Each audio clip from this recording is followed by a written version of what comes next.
go.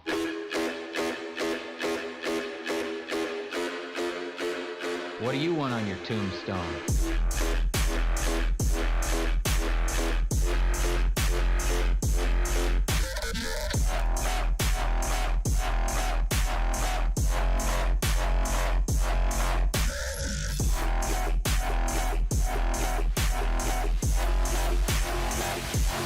Step off, buddy.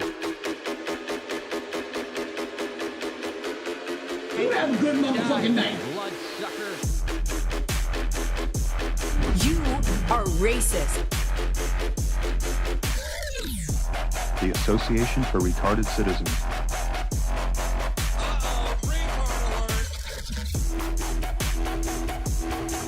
Try it out, man. Shut up!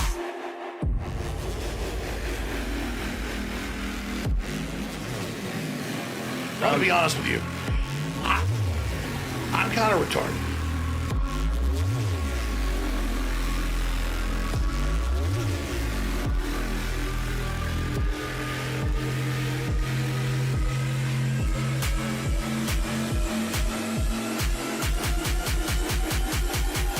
Are you crazy? That's 20. Yeah. I like that. Oh, fuck! I can't really tell.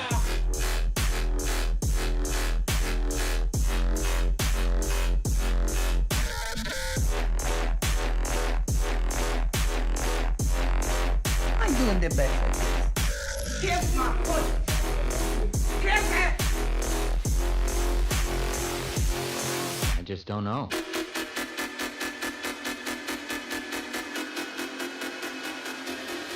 I guess so. I can't go out here anymore about tables.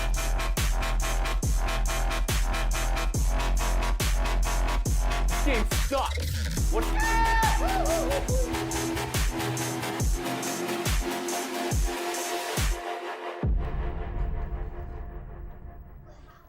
Hey, gang.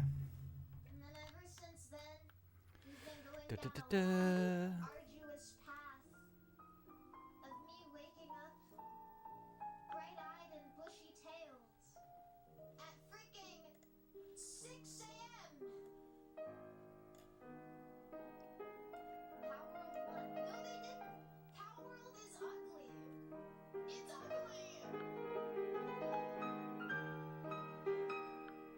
And it's not even Pokemon. It's not the same.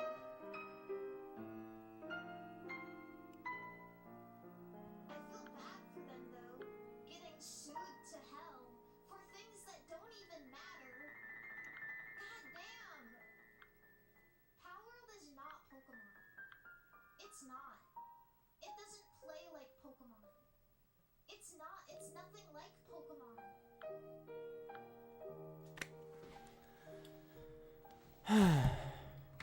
It's not this. It can't even be compared. Yeah, it has balls and creatures, but the game itself is not the same at all. Where's my vape? Mother bitch. Oh. And the designs of most of the pals aren't even that good, in my opinion. I like chilling, but that's just a big furret. They made that already. That was already a thing. It's a big blue furret. But Lambone, I hate to break it to you, but they had one of those too. You ever seen Wooloo before? They already had that. They made that already. I don't know what to say, man. They made that already.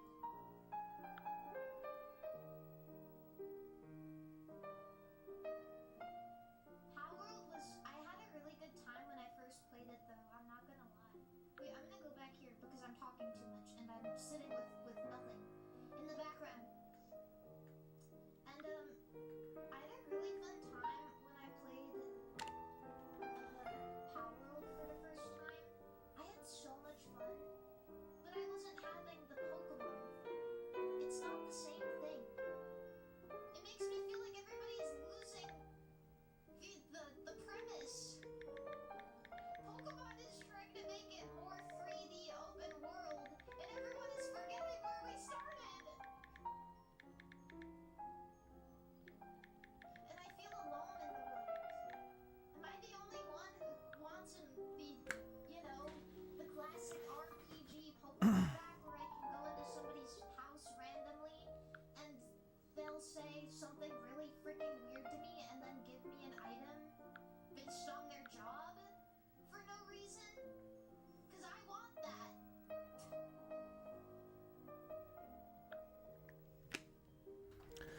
fucking do this.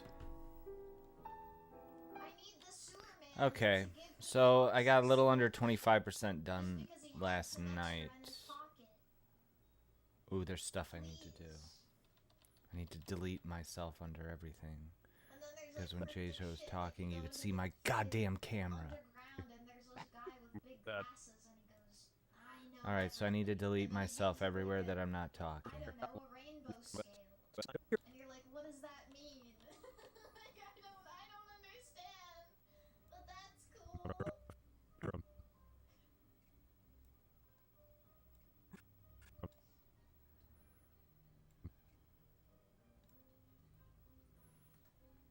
Yeah.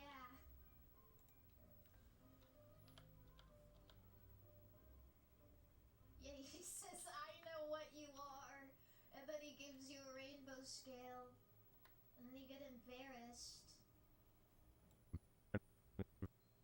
God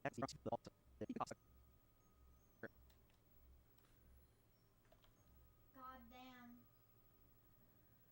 I miss that so much. I miss those iconic lines. I miss, like, Pokemon being, like, just batshit insane, talking to random people.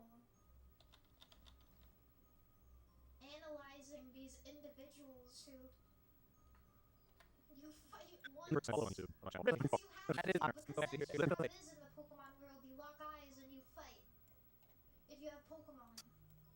That's so silly. And then they say something That is an weird. honor. Legit. I'm so happy. I died long ago. And you get no context.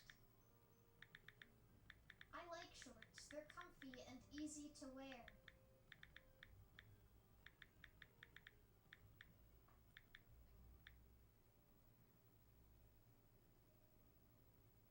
Yeah, so I don't know. I just think that's so disappointing for me. Which is why I think Sword and Shield is so much better than Scarlet and Violet, because it keeps the idea of Pokemon. It's the same, which is also why, like, I wasn't especially attracted to Legends Arceus, because, like, it wasn't like Pokemon for me. Like, there was Pokemon, but it wasn't the same. I don't think Arceus is bad, but it was just, like, not my super thing. You know what I mean? My super thing is, please make more games like Black and White. Please make more games like Silver and Gold and, you know, fuck it. Bring it back. Even go back to, let's go back to Sword and Sorry, Shield, I was but emailing. refine it a little bit, right? Refine, just like refine it a little bit.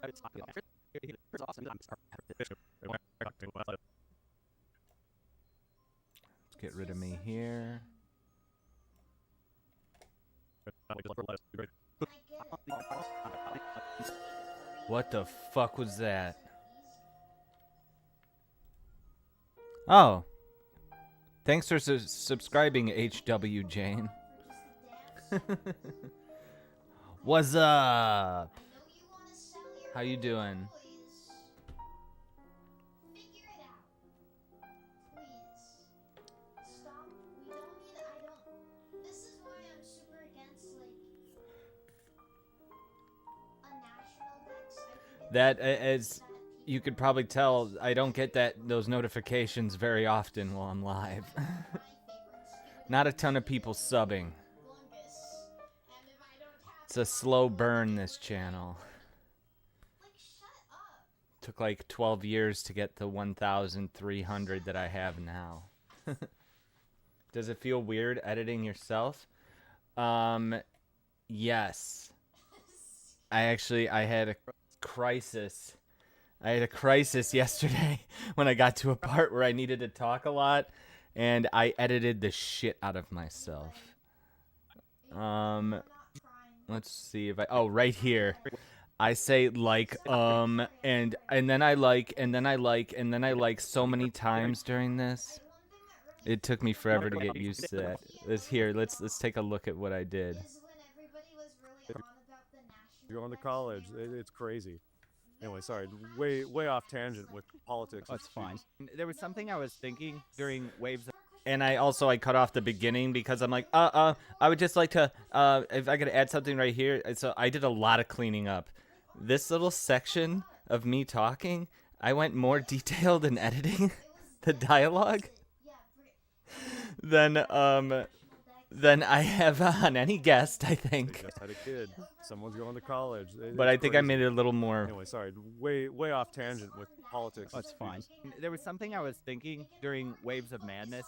I was looking at how well rendered everything is, and the whole time I was like guessing, what is actually in the room with them? Is that there, or is this made with the Unreal Engine or anything? While I saw the new Captain America movie a few months ago, and the entire thing looked like a cartoon. Cut. Yeah, Sam Wilson's fighting Red Hulk. I'm just like, this is so immersion breaking. This is so obviously on a green screen. Nothing looks real. While I was looking at Waves of Madness, and I'm just like, everything looks like they're there in the thing. That is awesome for you to say. I probably cut out like 15 seconds of me going, and then I was like, and then like, that was like, and yeah, he was a great guest. He was a great guest. And I hopefully we'll have him on again sometime. It was awesome. I'm glad that when I emailed him, I got back an enthusiasm about it, because I was like nervous to ask him. I'm like, I don't want to bother him, but it was an enthusiastic yes when I asked him if he wanted to come on. So I'm like, yes, that's good. I just realized when I got this far through that I edited that my camera is bigger than Jtro's, so now I'm going in and deleting every time that up here you could see my purple lights coming through. So I'm getting rid of everywhere that I'm under Jason.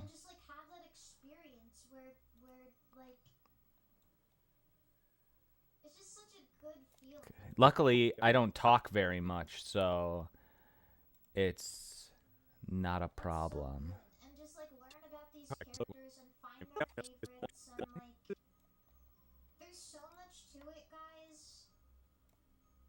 It's beautiful. Which is why I question that, you know, how they're Favor the franchise, but at the time when it released, people were not happy. You know, I had the pleasure of seeing that at a horror movie festival in I adjusted my image a little bit. I did a couple things to it because I'm like a little washed out here. I didn't know how it was going to come out. Because like right here, you see me on the stream now, you could see all my facial features. When I think it's something to do with Zoom, I'm just a little washed out, but I had made some adjustments on it. Chicago, right when it came out. So That's right. I think that's where we first came in contact, because you got in touch with me on Facebook from that, right? Oh yeah, that was probably around the same time when we first started talking, and to see it, because you just don't run into people on the street who like the FP. Okay. I do remember there being a couple of issues at release at least. Yeah, I do remember that. But I honestly think that the Gen 4 remake was Yeah, it's Zoom, yeah. mid, which sometimes sounds But other than that, I mean, Jtro looks good. His camera looks pretty sharp. Your camera's looking all right. I didn't mind that aspect. I just have this goofy lighting in here. Platinum, instead of going for It's Kodak. Its Kodak is messy. I see. I really do feel that way. I don't know why they would do that. Because I know that people I have Mari_en on the TV right now, and hopefully, if I play my cards right, perhaps she could be the next guest that I book on the show. I'm looking over there because the camera used to be over there, and now I have a dead center, so I keep on looking where the camera used to be.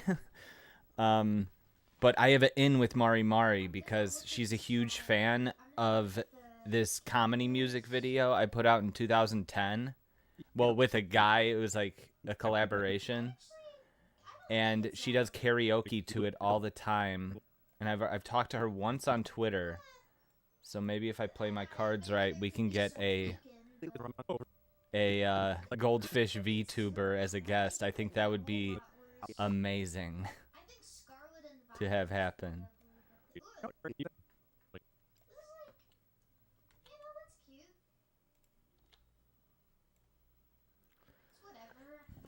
No promises or anything, but it would be cool. Yeah, here's an image from, like, if only I could get this image. That's all it takes sometimes. Yeah, it does kill audio sometimes. Yeah, if people are talking over each other. I'm waiting to get to the very end of the episode where I wanted to harmonize, go say at the same time as you keep geeking out. Hopefully it didn't just whack out the fucking audio. I haven't even looked yet, though.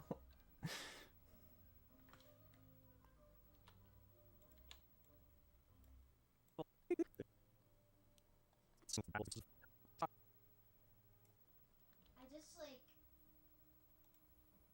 I can't see it that, I can't see it being that bad.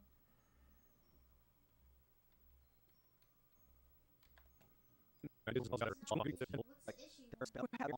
Shadows are strong. Okay, well that's fair. That dude is a circle. Yeah, that dude is a circle. Don't need none of that. Get rid of me.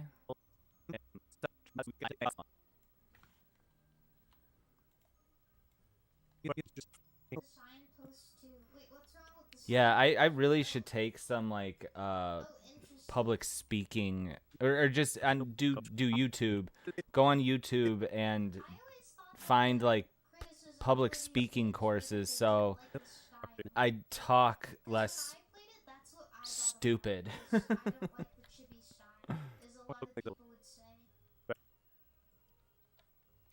I could spit out the whatever it is I'm trying to say. It's crazy. Anyway, sorry, way off tangent with politics. That's fine. There was something I was thinking during Waves of Madness. I was looking at how well rendered everything is, and the whole time I was like guessing, what is actually in the room with them? You're really good on the mic and the asking questions stuff, especially like coming. I looked at your notes for pre-interview, and it was more complex than I thought. It was very well written out and everything, and I'm just like, I wouldn't even know where to start. We're putting together an interview. I seriously, I wouldn't know where to start. Are there any other games with like really good remakes? Oh, you know what I should do? I should delete the skeleton everywhere that I chopped up. Like, delete all of that and just extend it so that it doesn't. So at least that won't look choppy, the background. It's crazy. Anyway, sorry, way off tangent with politics. That's fine. There was something I was thinking during Waves of Madness. I was looking at how well rendered everything is, and the whole time I was like guessing. This will look a lot better once this is rendered. What is that's why I look especially blurry because it hasn't been rendered yet, but see, it'll look a little sharper. Actually, in the room with them, is that there or is that? And I really regret not setting the ceiling lights to just fade in and out. It's on the demo mode, because every time I flip the power strip that's hooked up to all the lights, it just sets the ceiling lights to demo mode, so it just circles through all the different features it has.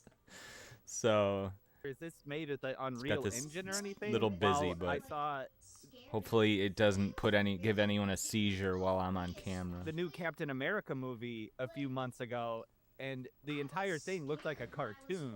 Because it was. Yeah, Sam Wilson's. Oh, here's an example. Here's an example. And I cut around it and I cranked up the audio on J-Tro's track because this is what we're talking about. Me and him were talked at the same time and he got canceled out. Because it was. Yeah. But I think it's okay though. Because it was. Yeah, Sam Wilson's fighting Red Hulk. I'm just like, this is so immersion breaking. Okay, It's good. so obviously on a green screen. Thanks. Nothing looks real. While I was looking at Waves of Madness, and I'm just like, everything looks like they're there in the thing. That is awesome for Everything looks like they're there in the thing. Fucking idiot. Free to say. For, It matters if they look pixely. You can play a pixely looking game and it can be scary because of the ambience. That's what matters, though. That's what matters. Okay, we'll the take this ambience out of till the right game. here. The ambience of the games 2 and 3, it's scary for a couple of because reasons. like, And number one, feeling because of it is just unknown always and, pretty much a the green quiet background. That's and, it. So we're pretty much just on these, like, I measured out where it's like, okay, we shot in the studio apartment, like the one I'm in here, but upstairs. We had 15 feet I measured out of usable, like, you know, stage, because it basically is each cell of the movie that I built. It was like a different frame. So I'm just like, okay, I've got these 15 feet chunks, and I'll make it like that, and I'll like put like pillars and things in there, like blend the shots to make it look like all like one shot when you move from one to the next. So we started appreciating like, okay, I'll just get it. It's easier when you don't care. Yeah, that makes sense. That makes sense. You're not worried about embarrassing yourself if you have someone who you're just like, oh my god. I think I don't feel like I embarrass myself in front of Jatro, but it's really hard for me to listen back to myself, not be able to like finish a sentence. You stammer because you care, but the audience can see it. Okay, okay. 8K camera. We'll shoot the whole thing like a moving play, like scene by scene, and I can zoom in and out and do whatever I want digitally later. But what I did was I made all the backgrounds first before we shot the movie, so we Straight knew up. what we were interacting with. And how I did that was I didn't really do anything computer generated. It was all always loved that vibe before, but I feel like I've definitely perfected a lot more with this one. Did you like see someone else This is a little better here. I'm able to talk better here. No cuts here. take that approach and use that method, or is that just something you came up with? Because I don't think I've seen anyone else do it, and it looks great. That's nothing I've seen anyone else come up with. I mean, I guess unless I'm counting what they did with the pre-rendered backgrounds back in the day on PlayStation, that was my point of reference. I'm like, I wonder if I could just do that with backgrounds in a movie. Probably. Oops. Same concept. It looks really cool, and it really sets your things apart. Because you see other filmmakers attempt similar things with green screen, like really ambitious things, and it always ends up like it's kind of immersion breaking. But the way that you do it, it really sucks you in. Oh, thanks. I like that. That was a close one. I'm happy to have you on the channel, by the way. That was cool. Yeah, that was neat. After how many episodes? How many episodes have I done now? It's this will be the 57th episode that I've edited. Oh, 58th actually, because we haven't put out that Frost one yet. Yeah, sure. We're getting there. I mean, how much has the channel grown since we started working together? Like we've got what, like 2,000 more subs or something like that? 1,500 or something? So that was kind of my inspiration for all this, and I started with that obviously with FP3. That was my point of reference. I'm like, I wonder if I could just do that with backgrounds in a movie. Probably. Same concept. It looks really cool, and it really sets your things apart. Because you see other filmmakers attempt similar things with green screen, like really ambitious things, and it always ends up like it's kind of immersion breaking. But the way that you do it, it really sucks you in. Oh, thanks. I like that. I appreciate that. And like, I also felt like with these sort of things, like, yeah, we shot it in 8K, but then it gets dumbed down to 4K, and I think it's released. 2,000 subs? Yeah, dude. That was definitely a confidence boost when Ken Levine when he said that Gene Park, Susie Hunter, and a bunch of others. Yeah, when the Bioshock guy, and he said that he watches the show regularly. I'm like, no shit, that's awesome. I'm like 1080 at this. That guy was really interesting. Like, that guy is a real like art guy. And it's so funny that he's in video games when his background, like you'd think that somebody in games the way he is, he would like that would be his entry level thing, but he just the fact that he worked on so many different other mediums like stage plays and stuff. And I'm just like, oh, and he watches our show. That's great. Point. And I put so much like softening and grain and other shit on there, like old school movie stuff, because I wanted it to feel like an old school like 30s side scroll. If like they made video games in the 30s, this would kind of be what you'd get. Totally. What did I say? I think some of that, Waves of Madness is actually very good. Like, It's just like, oh, like I'm not just saying that to make my guests feel better about this conversation. I was saying yesterday on the stream, I was really happy that you, because I didn't know how you were going to respond to his movies and stuff, because it's kind of like I was thinking like, oh, you could have watched it and been like, oh, this I don't get it, DDR, huh? Yeah. But you seem to completely understand what you were looking at, and that came through in the interview. Like, because I'm saying like Waves of Madness sometimes, and this I wouldn't think this about you, but sometimes people are just like turned off instantly just with black and white, like they can't get past that. But yeah, you seem to you seem to pick up on the same things that I enjoyed about it as a piece of art, I think some of that, Waves. Is that too much? 30s, this would kind of be what you'd get. I think some of that, Waves of Madness is actually very good. Like I'm not just saying that to make my guests feel better. I miss bro movies. I didn't get all of it, but a lot of it. Thanks. Yeah. About this conversation, like I really legitimately thought it was really well done, because I'm a huge fan of Lovecraft and his novels. I love those PS1 games. This remind me a lot of like stuff that System Shock or BioShock had done. So all of that just fit just perfectly in my wheelhouse. And it, like Chris was saying, it is really immersive. Like you're kind of held there the whole time. You just kind of go along with it so well. And That's the point. Like I think the whole time you just kind of go along with it so well. I'm scared of watching people get hurt by other people. There is nothing scarier in the world than people hurting other people, despite all having a human experience. I just switched from HDD to an SSD, a hard drive, like a few months ago, and now Adobe Premiere, it like flies too fast for me. Like scanning like this used to be like kind of slow, like maybe it would go this fast. Now it's like, I'm like, oh shit, it's a little too fast.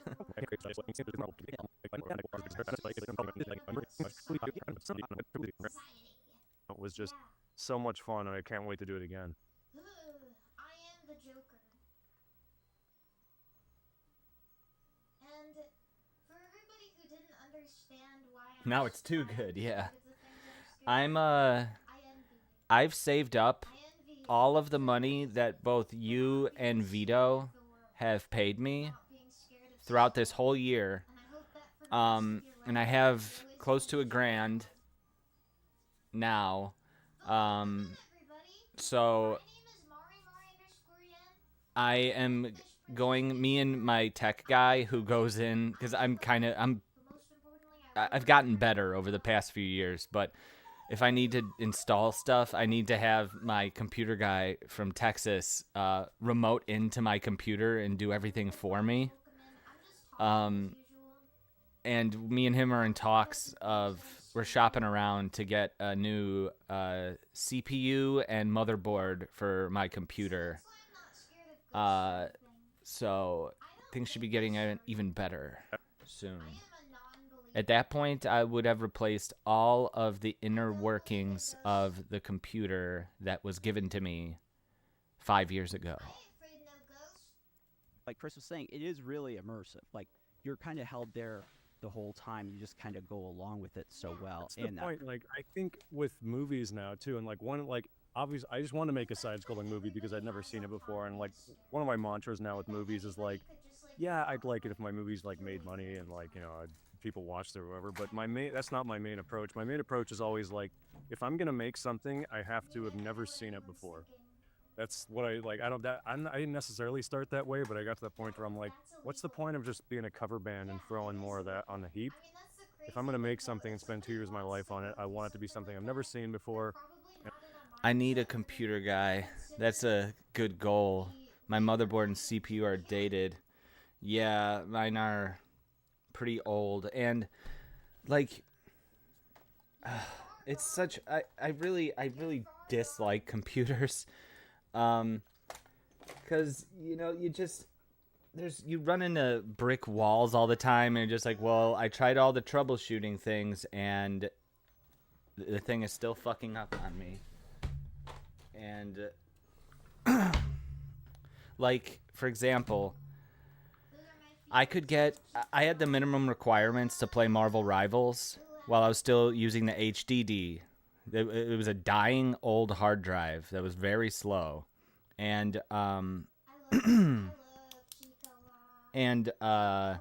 I could manage to play a few round Marvel Rivals before the game would flip out.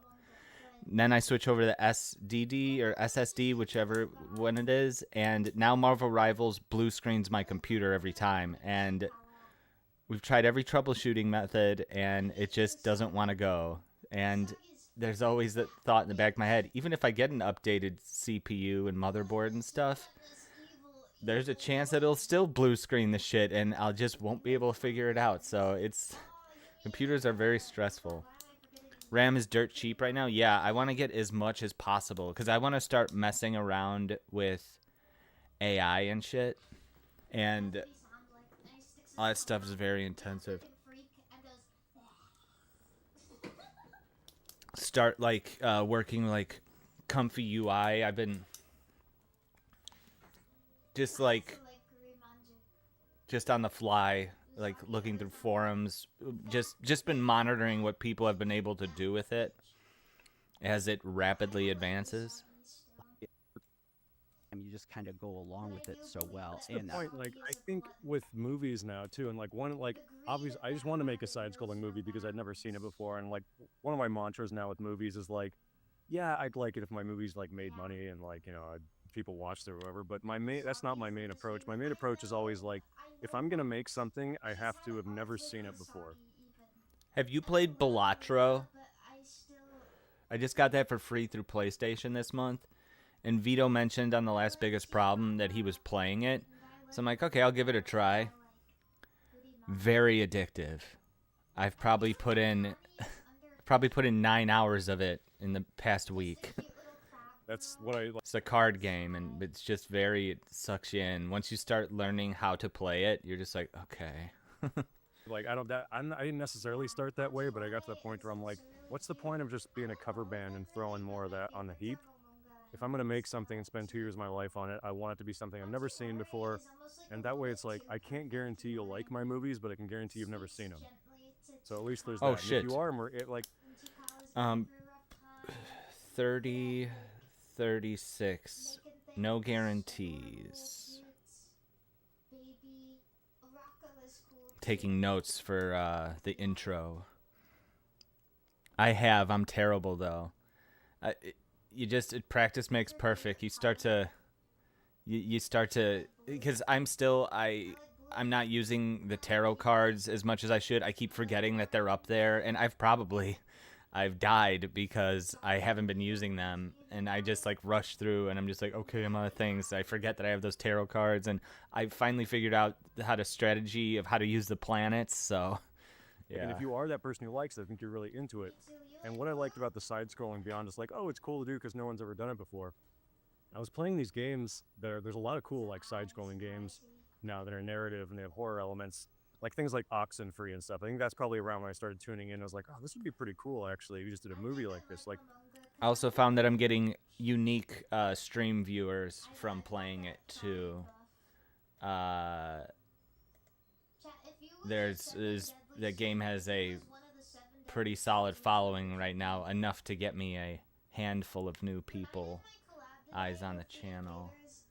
Dizzy asked me what Do I have this books, set up right? and I really do think I would be sloth or pride.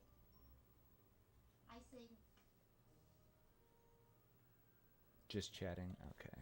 And I think sloth makes sense because the world is so tiring. This is really an engaging story. But what side-scrolling does, and I think a lot of one-shots do, and I think obviously it's why we started with a visual medium with like plays instead of movies. It's very immersive because you can't cut away. I think movies, they overcut Sure. now, and the things with a lot of cutting, like, and the coverage that we're so used to and everything, they use all that. That's the way the studio can just like refine the movie and just make it as marginal as possible. You keep cutting it down, cutting it down, cutting it down.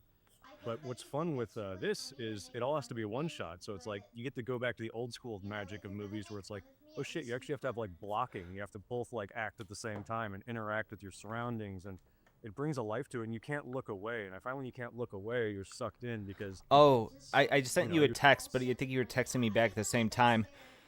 You mind if we leave the swearing in this episode? I think the audience that we're going to bring in for this, I could even put a disclaimer at the beginning. This episode contains naughty language or something. You're serious, like, oh, it's gonna cut, it's gonna cut. There's no cutting away, so you have to do these things where it's like, how do we build tension with a monster coming, but you can't... Remember he said he was so glad we didn't ask what he would want to adapt? Was that on your list of questions? do the usual tricks. It's like, oh, we'll cut away. You'll cut to his eyes. You'll look down. There'll be an insert. Grabs the knife. Oh, look, little insert. Guess what my next question was? Wow, he saved you. There are monsters over here. You can't do any of that anymore. So like, completely. Had to Now change I'm the way I picturing thought you about just making like movies. And, tearing that a sheet of experiment was paper out of just your so notebook, much fun. I tossing it can't wait to behind do your it again. back. Yeah, Waves of Madness. How many people and how much money do you think you put into that project? I should read the Bible. I feel like if I read the Bible and I made it like a cool toony like anime thing, I would like it so much. No disclaimer needed. Okay, okay. Down with it, cause the Bible got a lot of lore, right?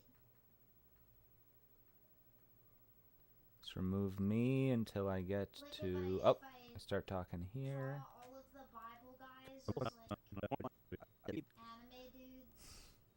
anime dudes. I saw somebody on Twitter yesterday.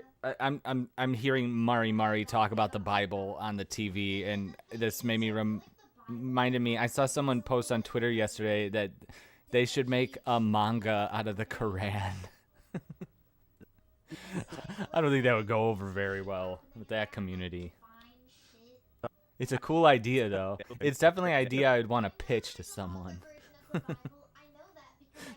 Like that guy from Gabriel in the Guardians of the... You know, that guy? What if his idea was a little different?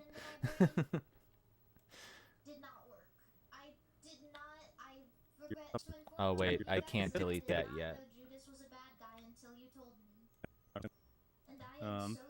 And Ooh,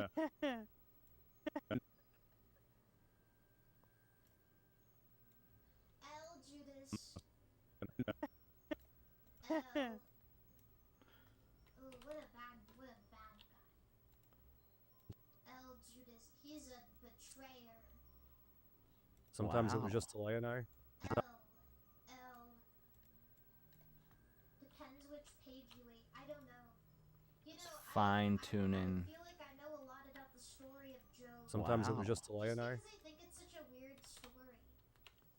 Like, isn't it kind of freaking cruel to just like pick on a random guy and be like, hey, Now let's see how it looks. That project. fuck up your life? I think it was about 20,000 USD, and I have to speak like that now because I'm Australian. And generally, there was about 3 people on set, including myself, sometimes less. Sometimes it was Wow. just Talia and I. But yeah, usually there was about 3 people. Sometimes a couple more if there's like, you know, a couple more people. But a lot of times there, even if it looks like there's multiple people on screen, there aren't. Like, you're never going to get more than 2 people at a time on screen usually. Wasn't random, he was God's favorite. It's still it's really it's Okay. You can see where my magic comes in. I'm gonna get rid of that pause. You're never going to get more than 2 people gonna at a time on delete- screen usually. Okay, let's chop through here. So what do you mean Job was God's favorite? God loves all of his children equally. Okay. Delete this. Ripple delete. Get rid of his audio and this little noise you make. And let's drag this.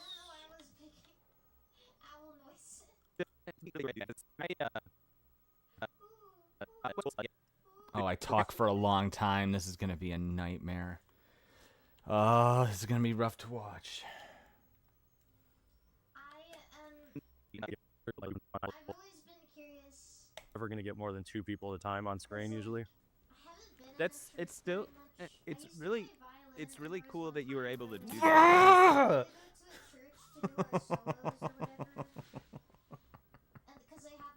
Fucking hate this!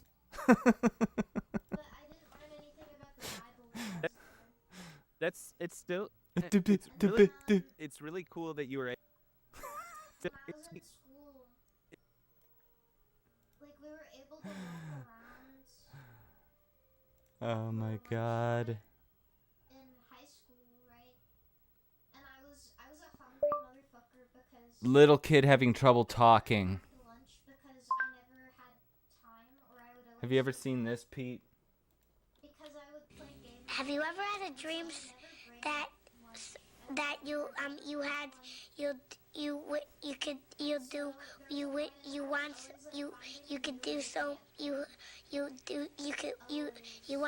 want him to do you so much you could do anything?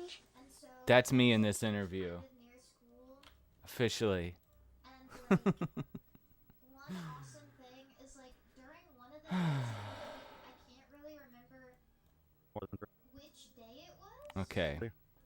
Oh wait, That's I'm gonna... it's still it's really They would have food at the church, and they would do like a daytime service around lunchtime. All right, let's delete that. I was all over. So hopefully I recovered here. I am so Than 2 people at a time on screen usually. hungry, and so I would go it's to the Uh-oh.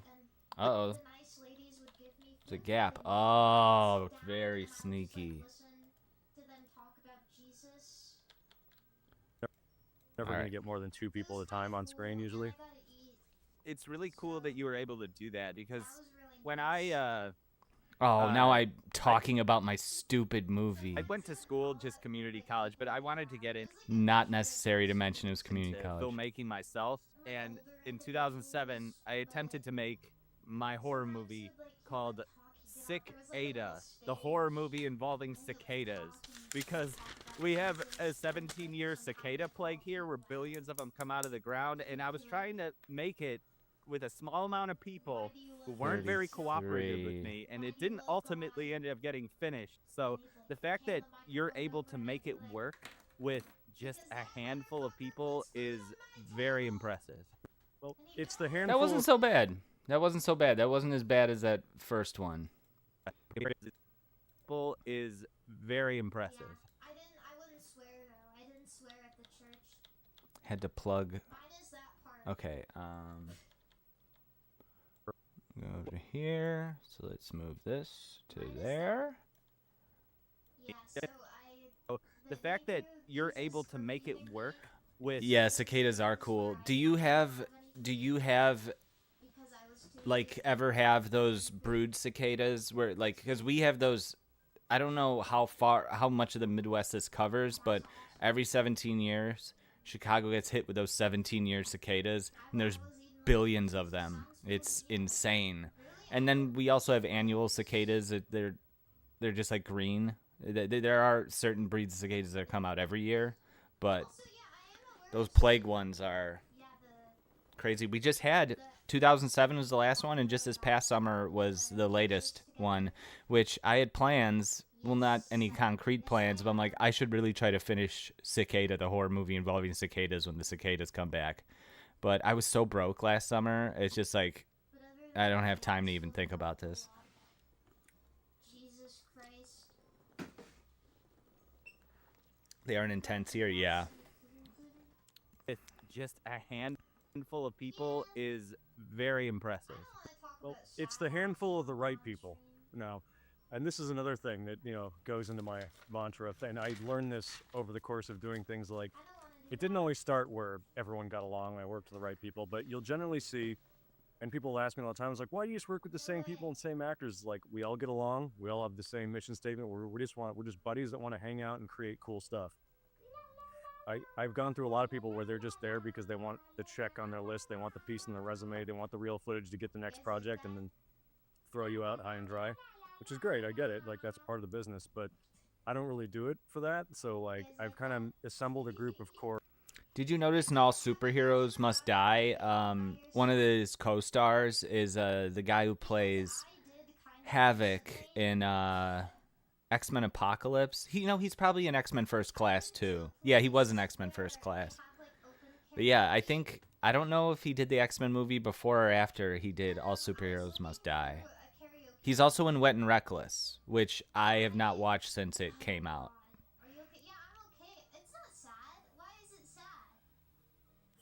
Wet and Reckless I remember liking it though. It was funny. It's fun actually, and you get to meet people. Yeah, it's kind of awesome. Do you know how much balls you have to go to? Yeah, the blonde guy in All Superheroes Must Die. He plays Havoc in X-Men First Class, and he dies off in X-Men Apocalypse. I think Tony from Hack the Movies just reviewed X-Men Apocalypse, so it's like fresh in my head. Yeah. We're like friends who are all super creative. We can all do like 10 different things at once. So you put 3 of us together in a room, and it's like you have a 30-person crew. Everyone's on the same wavelength. We all cooperate. We all have ideas. We all listen to each other. There's no egos. It's like, it's just a lot of fun because you're hanging out with your buddies, and it's like the closest I can emulate to being like making movies in high school with my buddies. And that's just what it feels like every time. And that's when people are like, hey, how do I come work in your movies? And it's like, that might be good for a poll. Because we all listen to each other. There's no egos. It's like, it's just a lot of fun because you're hanging out with your buddies, and it's like the closest I can emulate to being like making movies in high school with my buddies. 34. It's like high school movies. When I was sitting at that table looking Phoenix is irredeemable though. Yeah, I mean, they started off strong with First Class. I liked Days of Future Past, and then I love that film, as terrible as it is. Oh, you were a big fan of the Apocalypse one?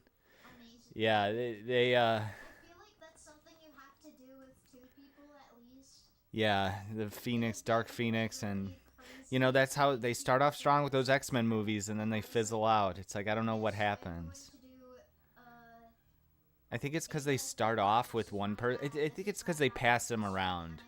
The guy who did First Class, I think, is the same guy who did Kingsman, and he left to go do his Kingsman movies, which is what he really wanted to do, and then you just pass it off, you leave it in somebody's hands. It's like how they passed off X-Men to Brett Ratner in X-Men 3, and what are you going to get? It's like a film like, oh, this doesn't feel right anymore.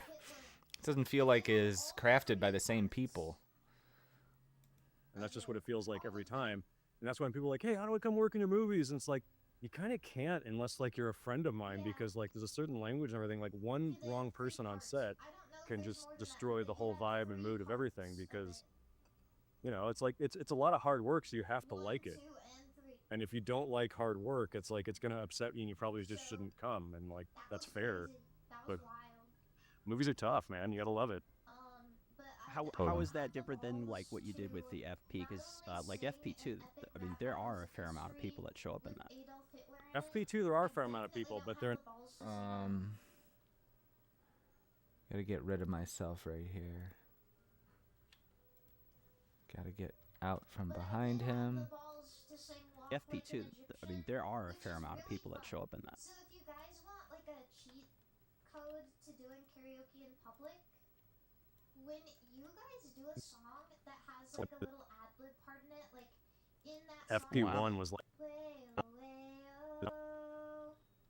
if you hold out the microphone that one either. To a bar of blasted individuals, they are all going to sing it back to you, and you're going to feel like you're not alone. So if you FP1 was like 30 people. you sing Walk Like an Egyptian, hold that microphone out during the way-o, you're in. Everybody's happy. Also, Bryan Singer was on First Class. Yeah. Man, I've been reading up. I've been reading up about all these people who got Me Too'd, and I'm like, where are they now? Because Bryan Singer is disgraced. And what is he doing now? He moved to Israel, and now he's making movies in Israel. He's just like, fuck, well, I'm done in Hollywood.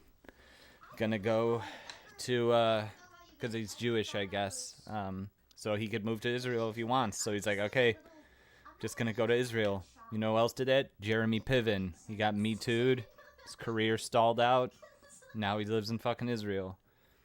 I guess that's a backup plan for a lot of these disgraced Hollywood types. To just go back to the homeland.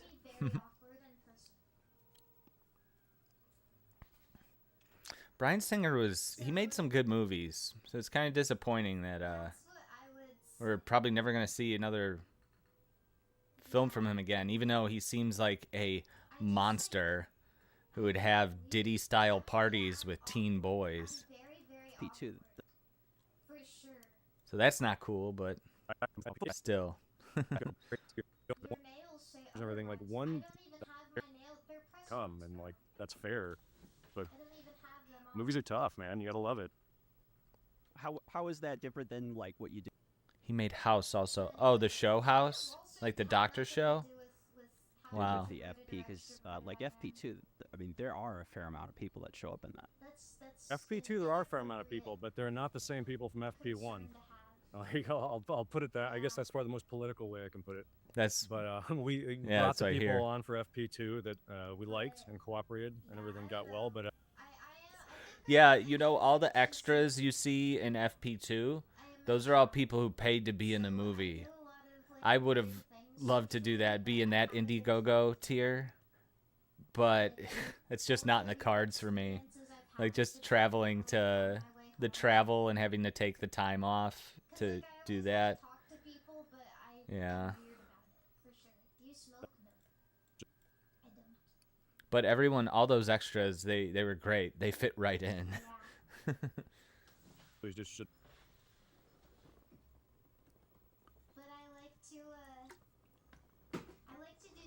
You ever watch those HBO comedies that his sister does wardrobe on?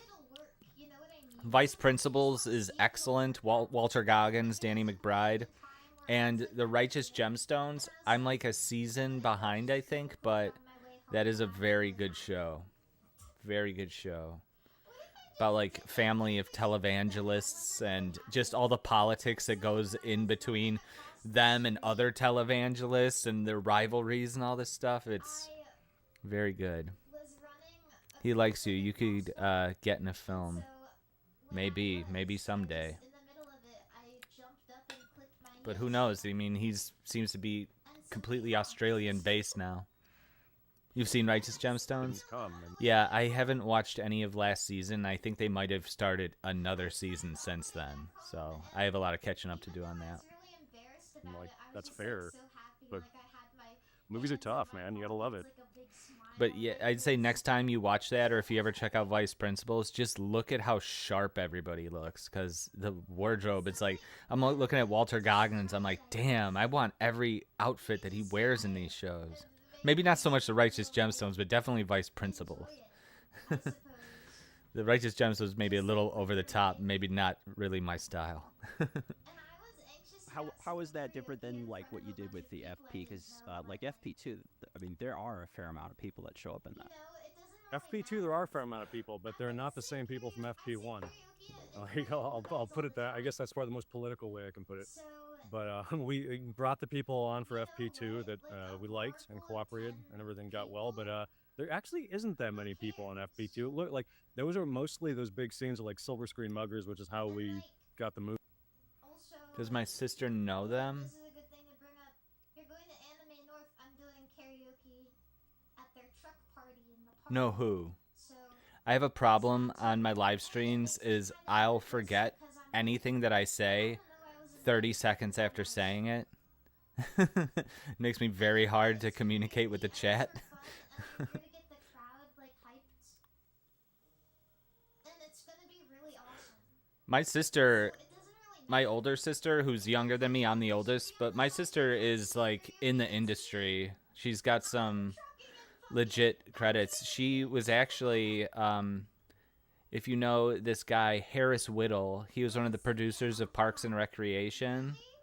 Rest in peace. She was his personal assistant. She was supposed to move to New York to work on that Aziz Ansari show. I think it was called Master of None, which Harris Whittle was working on. Jason Choss Rojo. I don't think so. I don't think my sister ever crossed paths with her. But yeah, she was supposed to move to New York before Harris Whittle's passed away. Because Harris Whittle's gonna work on that Aziz Ansari show. Pretty sure it was called Master of None, but that did not pan out for obvious reasons. Parks and Recs is great though. He plays one of the characters on that show. Harris played the Parks Department people who would be a reoccurring role, not every episode though. The movie funded essentially through Indiegogo campaigns. People gave us money to come out and be the background extras, which was great. But even on FP2, it's like generally like maybe 5 people making that movie. Maybe 6 at times. Like, wasn't that big of a crew on that one either. FP1 was like 30 people. A lot of people just sitting there complaining, collecting money. Not me. Didn't she help set up to meet that one guy? Oh. I have met people through her. She introduced me. I listen to this podcast, The Doughboys, which is a podcast about theme restaurants. She happens, just because she's out there, she knows the hosts from her time out in California. So I got to, when they came to Chicago to play their podcast live, I got to hang out with them, grab drinks with them. Project? Either Vinny, Vine Sauce, or German. It's turning, I'm turning Northern Lion, like, expected, though. I think about him a lot.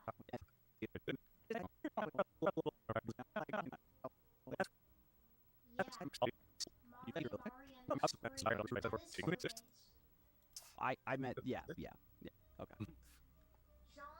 No, I think, Vine Sauce?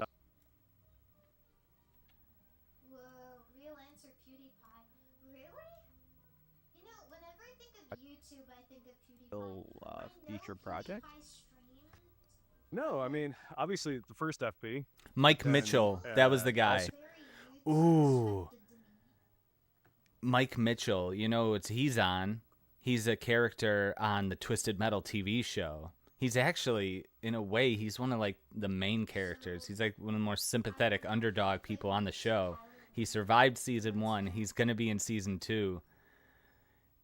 That would be a big get, but that would be cool to get him. Mike Mitchell, if you look him up, does the podcast with Nick Weiger, the Doughboys.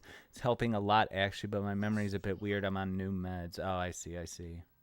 I took my methylphenidate right before I started editing. I'm like, it doesn't matter if it keeps me up. It's my day off tomorrow, so. I don't like League, so I can't appreciate 95% of Real And because money. I've been wronged by Sokka, Not me. the League aficionado, Okay, yes.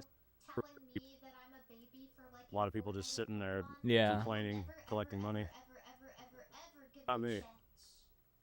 Ever. Okay, yeah, so you definitely, because was FP2 your first real feature project? No, I mean, obviously the first FP, but then All Superheroes Must Die, and I did All Superheroes Must Die 2. I did How to Save Us before. Pro FP2. panel, I think it's a FP2 beta was like blocker. my fifth movie, maybe sixth. I meant yeah. Okay. No, I think because we're not that dissimilar from age. So I'm like, would I be making all these? Okay, I need to pay attention here. There's something I might need to cut out. Okay, so he's talking about this. Maybe six at times. Like, wasn't that big of a crew on that one either. FP1 was like 30 people. A lot of people just. FP1 was like 30 people. A lot of people just sitting there complaining, collecting money. Not me. Okay, I'm gonna cut out. Sitting there complaining, collecting. Sorry, I'm chatty. That gal that I've been messaging is going super well, and I'm stoked. It's gonna suck if that crashes. Well, good luck with that, dude. Money. Yeah, I don't hear. Is this like a romantic type thing? Oh no, don't worry. You can stick around. I mean, this isn't very exciting to watch. Probably more exciting to you than for most people who wander in here.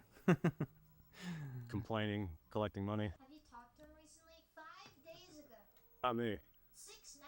6 days Okay, ago. yeah. So you definitely because was FP2 your first real feature project? No, I mean, obviously the first FP, but then All Superheroes Must Die, and I did All Superheroes Must Die 2. I did How to Save Us before FP2. I think FP2 was like, my fifth movie, maybe? Sixth? I meant yeah. Okay. Yeah, and good luck with that, Pete. I'm definitely rooting for you. Sixth? I meant yeah. Okay. No, I think because we're not that dissimilar from age. So I'm like, would I be making all these films in Australian desert with 4 other people? I really know. I'm like, probably not. Probably. Well, that's why a lot of people too. They're like, why do you do more stuff on green? Okay, I gotta cut out this. He like coughs or something right here. We haven't met in person, but we exchanged contact details. It's going really well. Nice. Man, I haven't even been attempting to date for like 5 years now. Time just like freaking flies by. The last person I dated, we broke up right before COVID. And I haven't even been messing around with dating apps or nothing. I'm just like, shit, maybe I should try to be dating. Because I'm like about to turn 40 in a few weeks. And, I mean, I'm not getting any younger. Okay, yeah. So you definitely because was FP2 your first real feature project? No, I mean, obviously the first FP, but then All Superheroes Must Die, and I did All Superheroes Must Die 2. I did How to Save Us before FP2. I think FP2 was like, my fifth movie, maybe? Sixth? I meant yeah.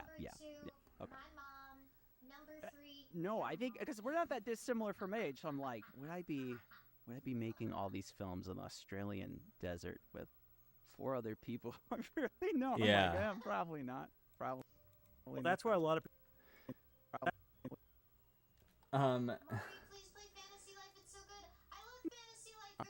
Another thing, it's just like the time flies. I'm just like, you know what? I'm just gonna be solo for a while, and just like I don't really feel like dating. I kind of like being single, and I said that like around 30, and then the time goes by, and I'm just like, oh fuck, now the number. Because I wasn't dating before my last relationship. I went like another 5 years without really dating. I just kind of ended up in a relationship on accident. But it's just like, oh, the time flies. And now when if I sign up for a dating app, it's going to be 40 on there. So it's like, fuck. You didn't find the right guy. What do you mean, Roxanne? Wolf in the kick chat. It's almost gay month. My birthday's in gay month, Roxanne.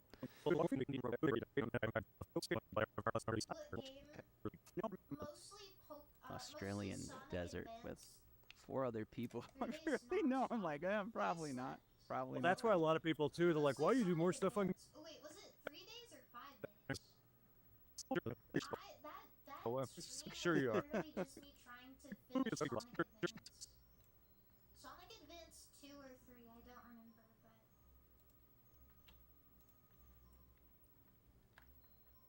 yeah. 2? Okay, yeah, Sonic Advance 2. Oh shit. But Well, I'm I mean, sure you are. I'm not really that big into like long ass streams or subathons. If there's one thing I'm never gonna do, okay. Jack, this and I'm is just maybe like, oh going man, to I can't wait sound to get back to silly, green screen. but That's kind of how it another is reason now. I wanted to join Phase or like a company is because I don't want to be held. What are you to the showing me here, Roxanne? standards of, like the average Twitch streamer, like the subathon, for example. I don't like that stuff. I know that sounds like a silly reason, but I just don't like stuff like that. Aww.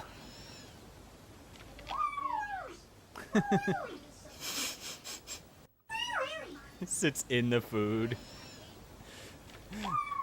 Meows while eating. You know what I mean?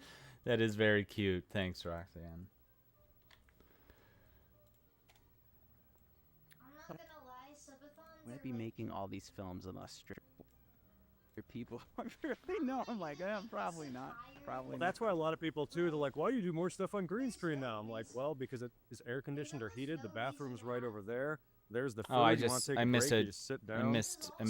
If you're still here, you're a catch. If that's what you want to do, you got it. Thanks, Pete. Sounds great. Missed that. Because you don't have to go out and like, oh, fuck, waiting on hyena or just whatever or a car. Or, oh, that guy, there's some drunk guy coming over here that won't leave set. And also like, I don't know, it gets stressful like going around being like guerrilla filmmaking and stealing locations. Like there's a charge to it when you're in your 20s. Like, yeah, fuck yeah, we got away with that. That's so. 36, 40. Guerrilla filmmaking.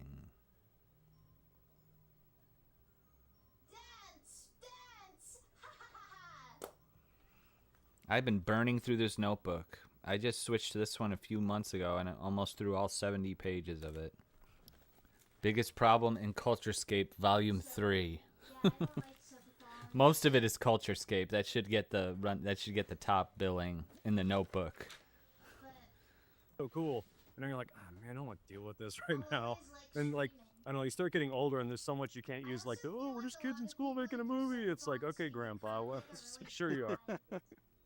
Can't really get away with that as much. And like, I also just don't want to deal with it. So yeah, I've been dealing with that. I've been shooting a lot more practical stuff on my recent project. And I'm just like, oh man, I can't wait to get back to green screen. That's kind of how it is now. I think Chris wanted to say something. I was going to say, it's interesting. You're not, we've had this even just recently with a bunch of people who. I'm going to maybe cut that out. I think Chris wanted to say something. I was going to say, I think Chris wanted to say something. I wonder when did it come out? When did it come out? I was going to say, it's.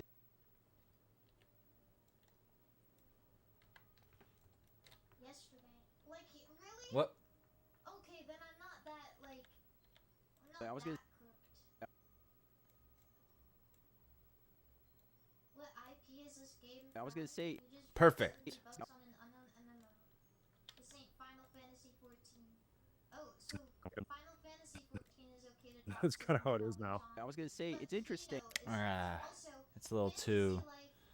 It's a little too. It's a little too. The first one came out on the 3DS, so this is like their second one. I was gonna say. It's really good. It's really fun. It's cute. It definitely sounds like I'm cutting off the beginning of what you said. It's joyous. We could just leave it. That's kind of how it is now. I think Chris wanted to say something. I was gonna say, it's interesting. You're not. We've had this even just recently with a bunch of people who are fairly. Oh, maybe I could take off. I was gonna say. But I was gonna say, it's interesting. Also, it's not an MMO. It's an RPG. you're not. We've had this even just recently with a bunch of people who are fairly well known, even places, you know, not just in your industry, but across different creative industries. Like we had Ken Levine. You're not. We've had this even just recently with. I think Chris wanted to say something. I was going to say it's interesting. You're not. But I was going to say. But I was going to say. Ooh, is this gonna work? It's interesting. That's a little more clean. Let's see if it works. It is, in fact, $60. Wait, it's Like, oh man, I can't wait to get back to green screen. No, you're jerking. That's kind of how it is now. It's interesting. You're not. We've had this. It's too tight. I know what to do. I know what to do. We've never been this back. We are so back. We've never been this back. That I am buying this. I'm going to artificially I don't even give a shit. Who cares? put a little more space after Jatro, and then Just like, oh man, I can't wait to get back to green screen. That's kind of how it is now. It's interesting. ah, that works. That works. I think. Kind of how it is now. It's interesting. You're not. That's We've better. had this. Well, we're gonna. The channel's gonna take off. The channel's gonna take off, Pete, and we'll both be balling out. So we just have to bide our time. Can't wait to get back to green screen. That's kind of how it is now. It's interesting. You're not. We've had this. But you see what I just did there? To green screen. That's kind of how it is now. It's interesting. You're not. We've had this. Perfect. Even just recently with a bunch of people who are fairly well. I appreciate it, Pete. I was hoping disability would kick in, and I would do that. As soon as I can, I will. Dad, that sucks, man. Was that the first time you applied? Because I'm remembering your conversation with the one guy from G4 and how he had to, like, the thing is, like, you get rejected the first time no matter what because they reject so many, but then you have to just go and apply again and again. Yeah. So if there's anything you need help with, please tell me. For sure, dude. Wait to get back to green screen. That's kind of how it is now. It's interesting. You're not. We've had this even just recently with a bunch of people who are fairly well known, even places, you know, not just in your industry, but across different creative industries. Like we had Ken Levine, the guy who made Bioshock, and he talked about something similar where he's like, everyone thinks, man, that's too big. Bioshock, and he talked about. Oh my god, I'm literally so excited. We got Jason saying something here. Maybe I could turn. Something similar where he's like, I'm literally so excited right now. This is what we were talking about in the audio. Yippee! Just dips out. But let's see. Maybe I could turn him up and. Create your Levine, the guy who made Bioshock, and he talked about something similar where he's like, Can somebody give me a real reason why on Steam, whenever they have deluxe edition, they don't put what the difference is Bioshock, and he talked about something similar where he's like, that pisses me off. I am PMO'd off right now. You're PMOing me. Bioshock, and he talked about something similar where he's like, that works. I did it 7 years ago. Don't become disabled is all I'm saying. There's nothing there to catch you. God, man. I'm very lucky that I don't have any problems like that because shit, you know, I'm very poor. I've just been lucky. I haven't been to the doctor in I haven't had a checkup since I was 19. You know, about to be 40. I just haven't gotten sick. Haven't gotten COVID. The last time I remember falling ill where it was like I couldn't go to work. I was so sick was in 2009. I'm pretty sure I got H1N1, swine flu, because something hit me and I couldn't even move, just in bed. And then the next day I woke up, I felt fine, but just been lucky I haven't had any medical problems. Like a cartoon. Because it was. Yeah, Sam Wilson's fighting Red Hulk. A bunch of different classes. The coolest thing about Fantasy Life is you can kind of change what you do at any point in Like a cartoon. Because it was. Yeah, Sam Wilson's fighting Red Hulk. I'm just like, this is so immersion breaking. This is so obvious.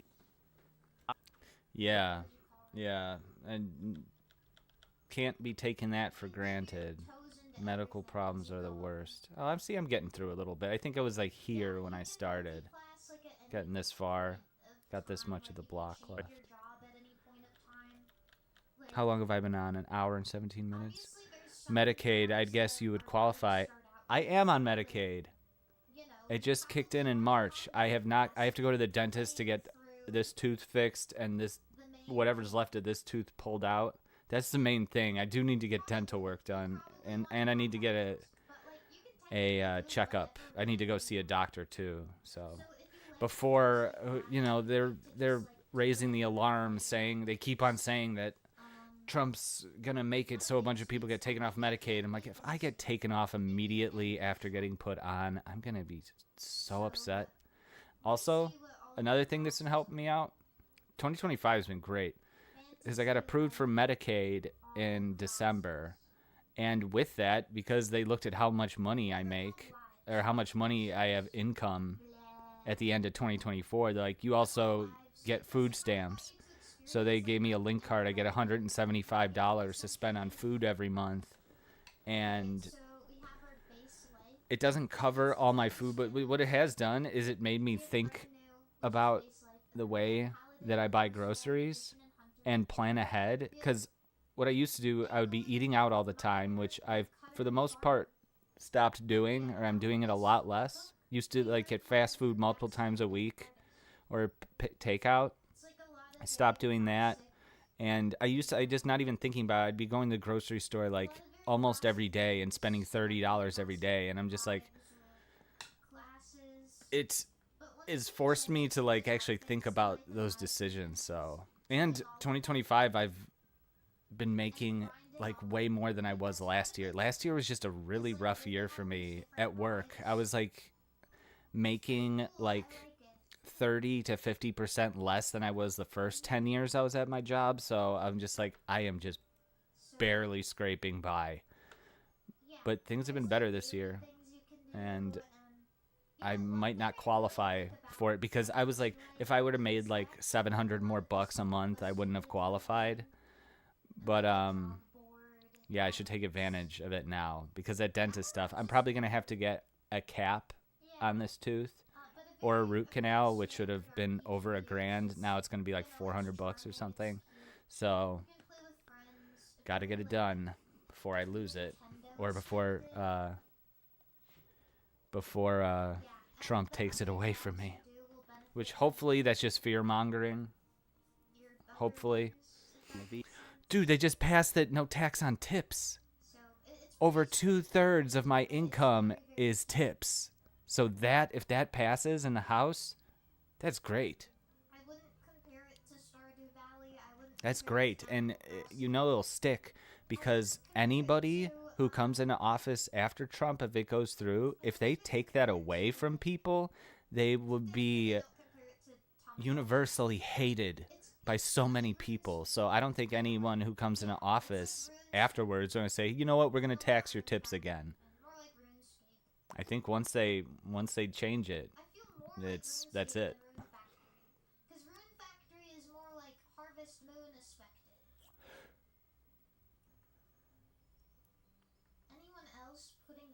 The guy who made BioShock, and he talked about something similar where he's like, everyone thinks bigger is better, but you know, it gets so big you don't know the people you're working with, the budget is out of control, you no longer have that hands-on artistic, you know, you can't just like focus in like you used to.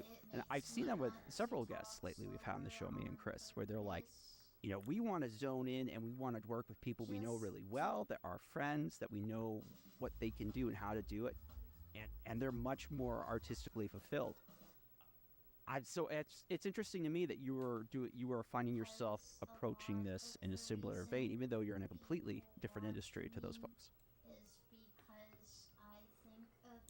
Good plan. Careful with Medicaid dentists. They have a bad reputation for forcing unnecessary operation on Medicaid patients. Yeah. Yeah, well, I think they're going to catch my drift where it's just like I could only afford, even with the Medicaid, I can only afford to do the bare minimum. No, that's good advice. Dude, we went through it.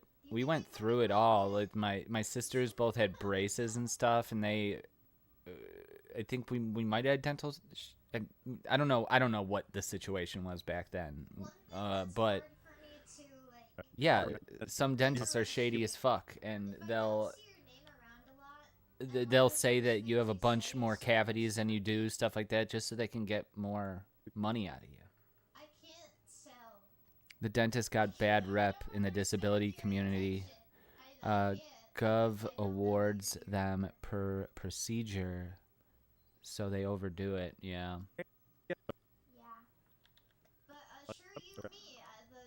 Well, these dentists are gonna know that I only have so many co-pays, and in Chicagoland, there's a lot of dentists who take my Blue Cross Blue Shield Medicaid.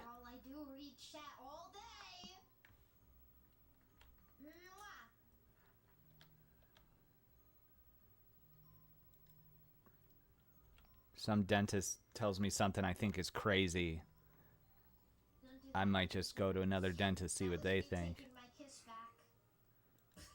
Anyway, when you're doing your skull,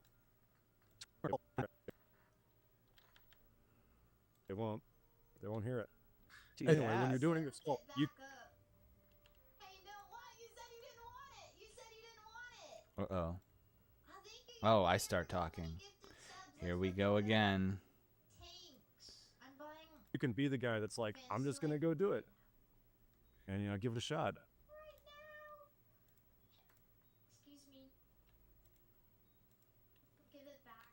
I don't know, guys. I don't know. There are a couple really snarky chat members. It's like that's what the kids want. So give them what they want. Like. You're just like, that's what the kids want. No. Maybe if you guys are good, I can give it back at the end.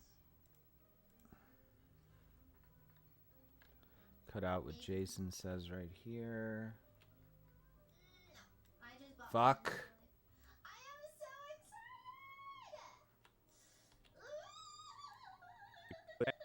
excited! Tap market, but they won't hear it. Anyway, when you're doing your skull, you can be the guy that's like, I'm just gonna go do it, and give it a shot. To back up your point, everyone was surprised at how well that Minecraft movie just did. Like, it blew through everyone's expectations. They're just like, that's what the kids want. So give them what they want. Like. I don't think I listened to this part. You're in a completely different industry to those folks. Oh, absolutely. I mean, all you ever want as a creative, I think, is like creative freedom, or as close as you can get to it. And like, as they say, more money, more problems. And that's really what it is. Like, the more money you get, it's like the more bullshit you got to put up with.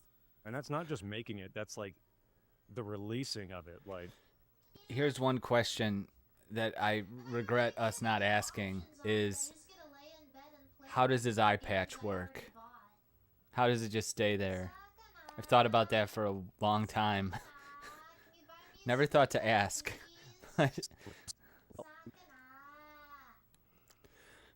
He's got a cool eye patch too. It's like looks like sci-fi and stuff. I wonder if he got it custom made. Even though you're in a completely different industry to those folks. oh, absolutely. I mean, all you ever want as a creative, I think, is like creative freedom, or as close as you can get to it. And like, as they say, more money, more problems. And that's really what it is. Like, the more money you get, it's like the more bullshit you gotta put up with. And that's not just making it, that's like the releasing of it. Like, let's just say, like, because I went with a distributor on Waves, and it's been fine, it's been fun, but like the problem is like, ooh, I wonder if Medicaid will cover, because I'm just looking at Jason's hair. He's like, he's got a nice head of hair. I, approaching 40, am starting to really thin out. I wonder if Medicaid would cover if I, because I'm constantly getting bombarded with ads, hair restoration for hymns and stuff. I didn't want to offend him, so I stayed away from it. Yeah, maybe it is a rude question. I don't know the. I don't know the in a similar vein, even though you're in a completely different industry to those what the folks. rules are for that. oh, absolutely. I mean, I'm not interested in shitting and playing computer games. all you ever want as a creative, I think. The best thing to do when you shit is like leave your phone outside so you have to have like a moment. He'd probably be cool though. Yeah. To like Because like remember creative what it's freedom. like to not have the ease of access of technology. I've been really into analog shitting recently. Like grabbing like your Similar vein, like your lotion bottles or like your shampoo bottles and like reading the back. even though you're in a Or, like, completely pounding the different industry tiles to on those the folks. floor. Oh, absolutely. I Just mean, connecting with the world. all you ever again. want as a creative, I think, is like creative freedom or as close as you can get to it. And like, as they say, you know, I forget who I signed up for, and I don't know my primary caregiver when I had to fill out the. It's nice. Oh, to prescribe, get your doctor to prescribe to Fenestride, it's $10. Really? I do Pokemon. I do the Pokemon TCG Pocket app. I'm gonna look into that. It's something I've been thinking about for 2 days, but I haven't picked up my phone to look into it. What are they called? The hourglasses that let you. Different industry to those folks. oh, absolutely. I've saved I mean, so many of them.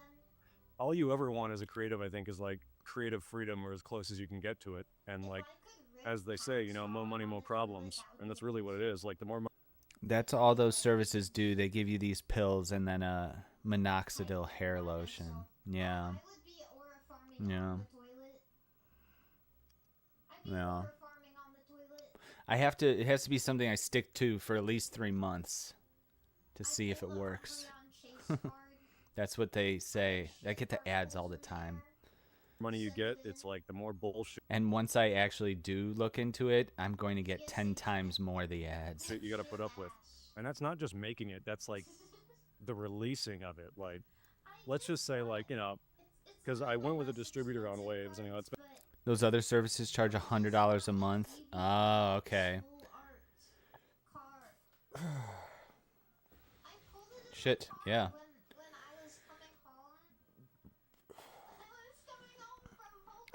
I gotta make a list of things to do. A doctor's appointment, that's one of them. It's been. And I have to make a note, ask about that.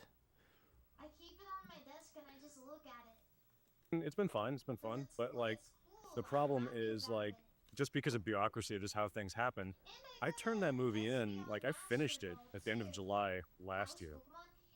So it's taken like a full year to basically come out. And like, that's just how it goes, like all the wheels and everything, how they turn in the business. But like, you know, when you're creative and you're like, oh man, if I did this myself, it would have been released in August.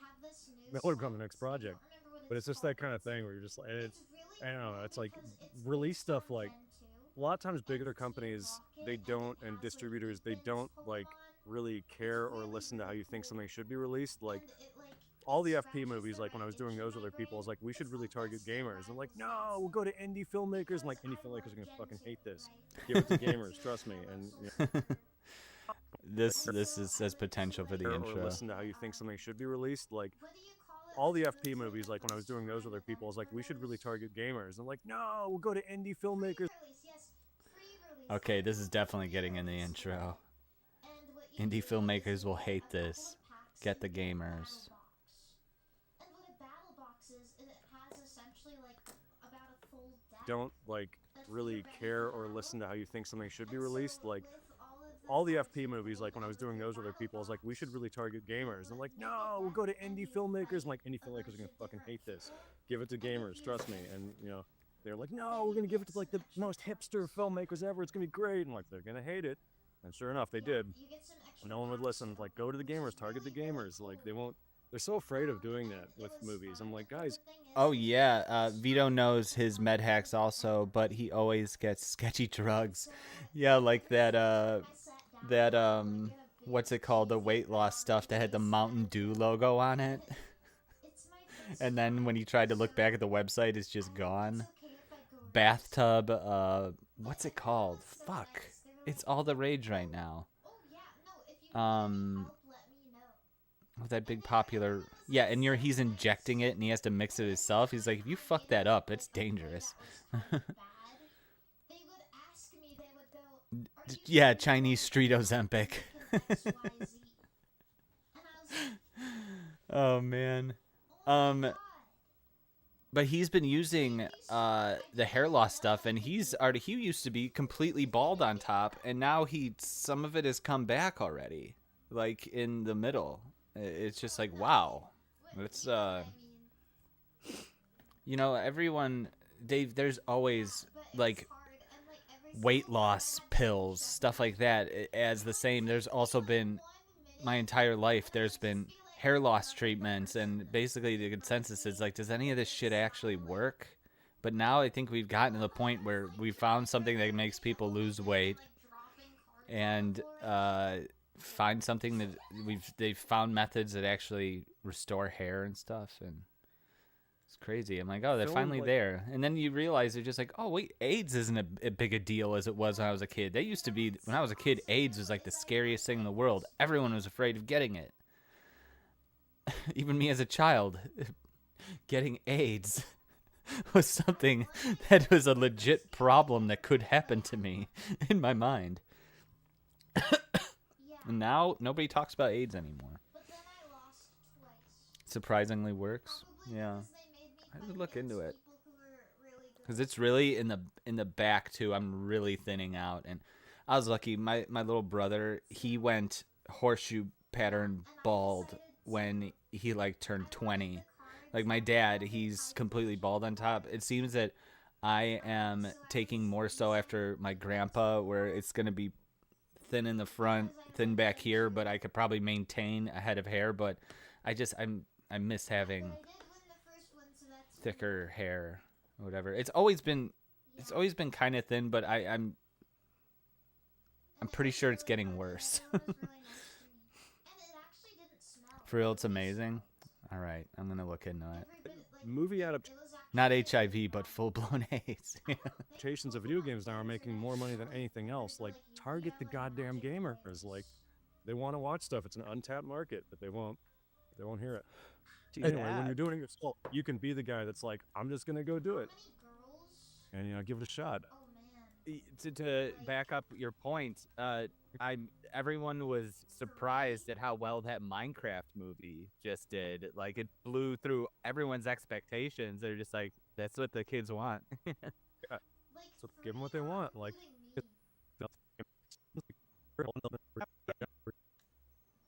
here we are. Yeah, but I know it's surprising. All right, cut out this.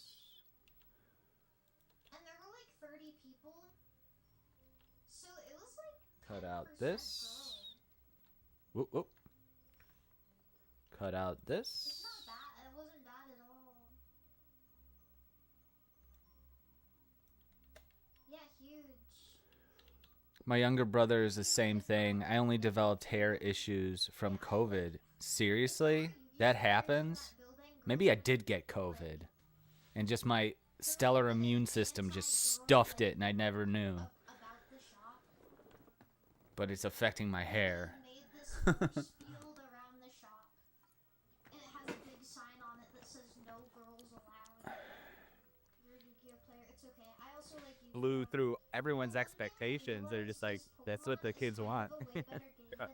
So give them what they want. Like, the superhero thing is finally coming down to a lull. Like, I think we're on the downtrend, thank God. So now I guess it's video games. And then they'll milk the shit out of that, and then there'll be something else. And So you got COVID. How bad did it hit you? Were you like sick super sick? I knew, oh, this is sad. Right as they were rolling out the vaccines, whoops, somebody I knew, somebody I knew a few years younger than me, he passed away, his mom passed away, and his grandma passed away, all in the same week from COVID. It was like on the local Fox affiliate. There's a thing about it. It's just like, fuck, man. The thing really hits people in different ways. Yeah, COVID is vascular, so blood, so it gets everywhere. Yeah. Yeah. Horrible. The shit out of that, and then it'll be something else, and here we are. Yeah. Long COVID therapy. Oh, man, COVID did so much damage to people's attitudes and belief. Like, I remember anti-vaxxing, that used to be a really fringe thing. That just the over COVID, that became a lot more popular. And just people's trust in everything. Like, the people's perception of even what COVID is like so all over the place. I'm just like, I don't know, not everyone like knows someone young who it took out.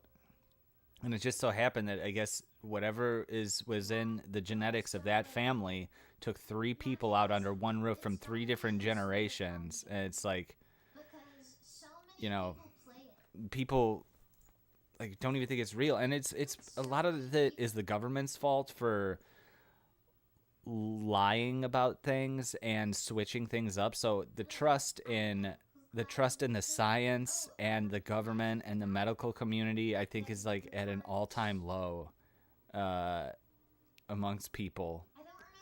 Like, it created people with attitudes that didn't exist beforehand. And it's just a thing. It's just like they really shouldn't have told everyone that if you get the vaccine, you can't catch COVID, when that wasn't true. I think that was a real big one. And now everyone's like, what the fuck? I think they announced that you won't get COVID. Then Ben Carson died of COVID after getting the vaccine. And it's just like, what the fuck? What are you telling us? And masks work. Masks don't work. Then masks do work. And then the thing, and it's just, I think it really rattled people. Yeah. First time pretty bad. Not hospitalized. My grandma and grandpa and uncles were. Oh my gosh. I think COVID technically, my grandpa had COVID at the time when he passed away. I don't know if that's why he died though. It's he was in a nursing home. Him and my grandma were in a nursing home. And that was rough during COVID. They had so many rules and stuff. Here we are. Something I miss from films. I remember when I was a teenager. You know, this is, you have movies like Nacho Libre. So we're talking about the late 2000s. There was still movies and comedies you could go to that had a bit of that bro culture. A little note to what you're saying right here in the interview, Pete. Nacho Libre is actually based off of something. A real guy who was a priest in Mexico who moonlit as a lucha libre. And he might still be alive. I don't know. I watched a whole Count Dankula put out a little documentary about the guy. It was just a few weeks ago. So if you scroll down Count Dankula's feed, you could probably find it. It was an interesting story. Where it's like, yeah, this is kind of stupid, but that's kind of the point. It's all just kind of fun. And like that kind of genre just disappeared completely from Hollywood. It disappeared completely from Hollywood. You know what I mean? I wish there was more art. One thing I hate about a lot of card games is It disappeared completely from the ugly boxes for all of the information. Pokemon perfected it. Get rid of That this. shit out. We have some of the most beautiful card art on Pokemon cards, and the text doesn't interfere. They figured that And shit played out by so two well. aren't on. Right? Now tell me why card games like Yu-Gi-Oh! And Magic still have this shit. If you're doing a collaboration, literally an art collaboration, And played by two aren't on. the card art is the main feature. This is why people are buying your card. Why are you I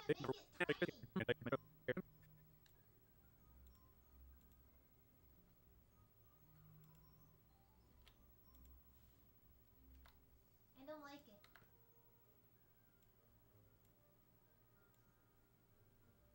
But I do like this card. I just wish it was bigger. And then All right, Pete does not talk until here. So we'll get this out of the way. I don't think the art is bad. It's just completely from Hollywood. Comedies in general have just disappeared. Like, basically, like, yeah, like little, like they can be funny enough and it can be like jokey, quippy, but like full on like comedies, like, can you imagine the Farley brothers trying to do anything today? Like stuff like that? Like no fucking way would something like Dumb and Dumber come out. Can you imagine a movie like Dumb and Dumber coming out today with how like trigger happy everyone is with like, you know, two on the spectrum I guys remember go on this. a road trip and played by two who aren't on the spectrum? Fuck. They never worked. I just don't think it really represents Miku. Dang it. Kind of makes me sad. My audio 'Cause I'm a big wonking Miku out fan, here. big fan of Hatsune Miku. I could probably cut this out though. Uh-oh. This is like most of the cards. I don't know how you guys feel about this one. They never worked. A lot of you may not like it, but I'm not like So we need to redo the open monologue since you were a full co-host. Nah, you introduced me. You introduced me pretty early in the episode. I think it works. Here, you wanna? Let's take a look. strange is that they decided to have like these very Hello and welcome to Culturescape. Two ninjas roll in, but only one ninja rolls out. This is the show that interviews the geek creators and influencers who built nerd culture. I'm your host, Pete Pishke, and today we have an exciting one. I got with me the one-man Aussie-American independent movie machine, Jason Wayne Trost. He is the creator of the FP series, All Superheroes Must Die, Wet and Reckless, How to Save Us, and his latest film, Waves of Madness, the world's first side-scrolling horror film. Jason is known for creating fascinating films on dime store budgets with crews of only a handful of people. He's appeared in films by Wes Anderson, Seth Rogen, Will Forte, the metal band Slayer, and more. I have a whole list. I have a whole list of overlay time codes to plug in stuff during this part. So today we're going to jump into the life of this indie movie maniac, discuss his career, his filmography, what working in indie film is all about, and of course his latest movie, The Waves of Madness. Welcome to the show, Jason. Yeah, thanks so much for having me. It's great to be here. No, it's a big honor, and we have with us during the recording my editor Chris Hollywicki. He edits all the videos here on the channel. He's excellent, and he's a huge fan of yours. He's the one that helped set this up, and he wanted to be able to chime in now and then. So if you see Chris show up in this video, giving us his insight info. See, I would be kind of tricky to redo this. That's what's going on there. I'm a huge fan of Chris. He has some of the best reaction videos. Plus, we on got the internet, this so here. if you're looking for those, go after him. Thank you so much, and hey, everybody. I think you're actually like the only person I follow on YouTube on my channel. Oh, really? I think so. That is an honor. Legit. I'm so happy to hear that. No, Chris is awesome. He's See, look, the whole opening of the episode is just people saying nice things about me. It's perfect. Steele, he's been an excellent partner to have for the channel. I'm a fan of his as well. I'm just excited anytime anyone actually wants to talk to me about my movies and not like just like throw lettuce. It's pretty great.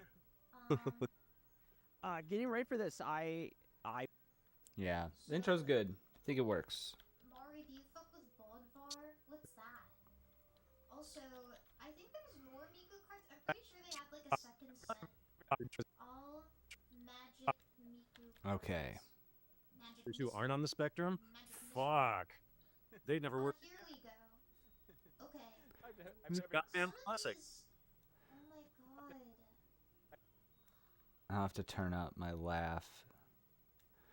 That's the thing. This is the best example of what this thing, the sound canceling that Zoom does, is it I don't know if I ever told you this, but during the Vito episode of Culturescape, Vito, he bursts into his signature laugh, but his laugh is so loud that Zoom is like, okay, we're shutting you down and canceling it out.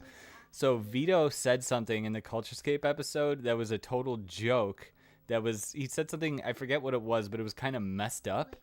And he followed saying something messed up by cackling, which got cut out, which got blocked out because it was too loud. So it was Vito saying something fucked up and then going completely silent as if it wasn't a joke. So what I did, some of his cackling made it through before it got blotted out. So I found a part where he was laughing earlier in the episode, and I clipped out the sound of that and cleverly edited it in to where his laugh got taken out to fix it, and it worked. No one would even notice that I did it, but it was an important little cut that needed to be made. Road trip and played by two editors who aren't on the spectrum? Fuck. They never work. Just out of reach? I would not be able to tell this is Miku, like, at all. But, like, it's a beautiful art. It's really beautiful. I really think And that's what's happening here. I'm laughing, so it's fucking up everything. I'm trying to see, like, I've never Batman classic. what is the most Like- Miku here? I'm thinking Miku. Hey, Luffy, how you doing? I've never Batman classic. What was that? Oh, this one is Where is that coming from? That beep. I've never Batman. I like this one. How about you? I'm doing good. Nice Miku. I've never Batman. Where is that coming from? Is that coming from my audio track or is that J-Tro's? Batman. Still Miku. It's mine. She got the one on her. I was scrolling on TikTok, didn't notice you were live. Yeah, I started early because I got a lot of work to do. She's shiny and there's I've never Batman. Why does it do that? Oh, it's right there where it peaks. What the hell? What the hell is that? No, that's not real. That's not real. Luffy. H.W. Jane is Pete from Culturescape. Luffy in the Kick Chat is very familiar with you, Pete. She is my friend from Sweden who showed up to my channel and has been hanging out for 8 months. That's Jace Luffy says she's your biggest fan. Arcane with a blue wig.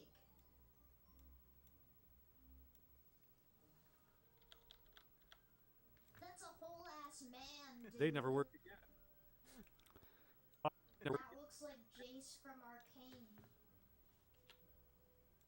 Kaito, mysterious. Wait, Jace, unraveler of secrets. Wait, what? That's so cool, you say? They never work again. I've never Batman classic. ACE? Like, I've never. like, Jace from Arcane is Jayce. Wait, that is so weird. I've never thought of the characters from Dumb and Dumber being on this. Oh, we gotta bring Pete back here. Wait, Jace Magic.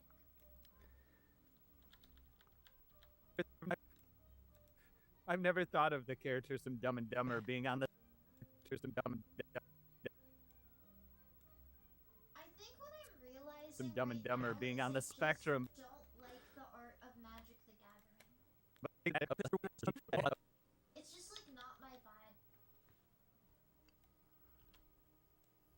Cause I'm looking at this card and I'm looking at Jace from Magic the Gathering and I'm like, well, it's kind of a similar style. editors who aren't on the spectrum? Fuck. They never work again. Yeah, it's just like not my Batman vibe, classic. I think. I don't Like- think that the I've never thought of the characters Oops. from Dumb and Dumber being on the spectrum. don't vibe with it. Because there's like, Uh-oh. because I think like what like the art style I associate. A lot of overlap here, so that's why it's a little complicated. By two editors who aren't on the spectrum? Fuck. They'd never work again. On the edge of realism. I've never. Batman classic. Like, Okay, I'm gonna cut out where I start. I'm gonna cut this down a little bit. And I like movement. And I like very stylized things. Yeah. It's a bad take. It's not a bad take, it's just my opinion. those who aren't on the spectrum? Fuck. I don't like They'd never work it again. as much as I like other stuff. Batman classic. Like, You're mad about that one. I've never thought of the characters from Dumb and Dumber being on the spectrum, but I think that that's what there would be an article about that immediately. 100%. Everyone involved with that movie would never work again. I just like what I like.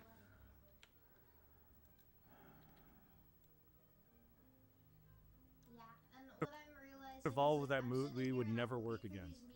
That happened today. I did all those movies, all the movies. Okay, I'm gonna cut out Pete's audio here. And uh-oh, there's me again. I love those things. So I just don't really like a lot of those styles. I used to love those things, like when you could just make something. Okay, get rid of that. The Rin and Len ones. Rin and Len. Magic. Okay, this is the proper one. Oh, now Pete's on the official Culturescape account.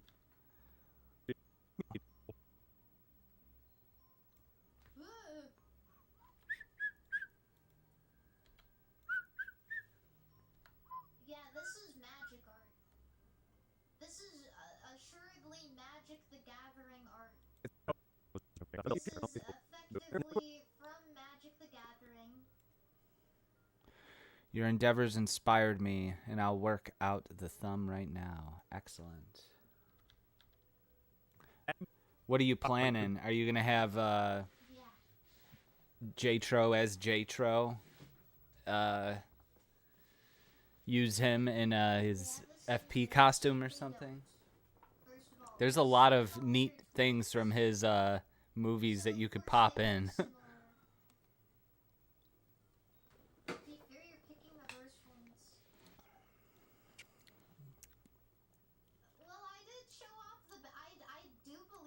From guys going. Luffy, have you gone to your job interview yet, or are you probably just waking up?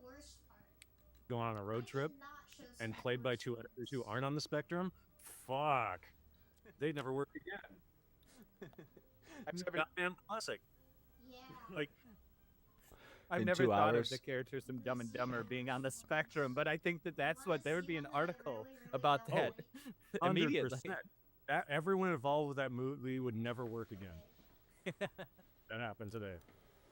I did all those movies, all the movies that we grew up and loved. That would be the case. Like, even like something like RoboCop, people get canceled. Like, they'd be like both like, you know, like, I can't believe like what they've done to police and this, that, and the other thing.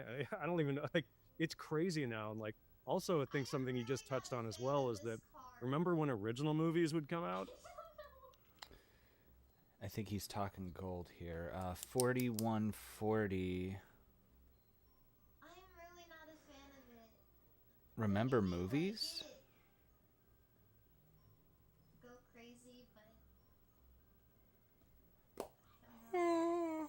Like, that'd be a thing where it's like Nacho Libre was original, it wasn't based on anything. That was great. I used to love those things, like when you could just make something that Nacho was an Libre is a original idea, quality didn't have to be film. based on like a comic book. It's a feel-good movie. It's funny. It's cute. I love the guy. I love the guy who just like, he's not religious. He's friends with Nacho Libre, but he's not religious. He's like, I only believe in science.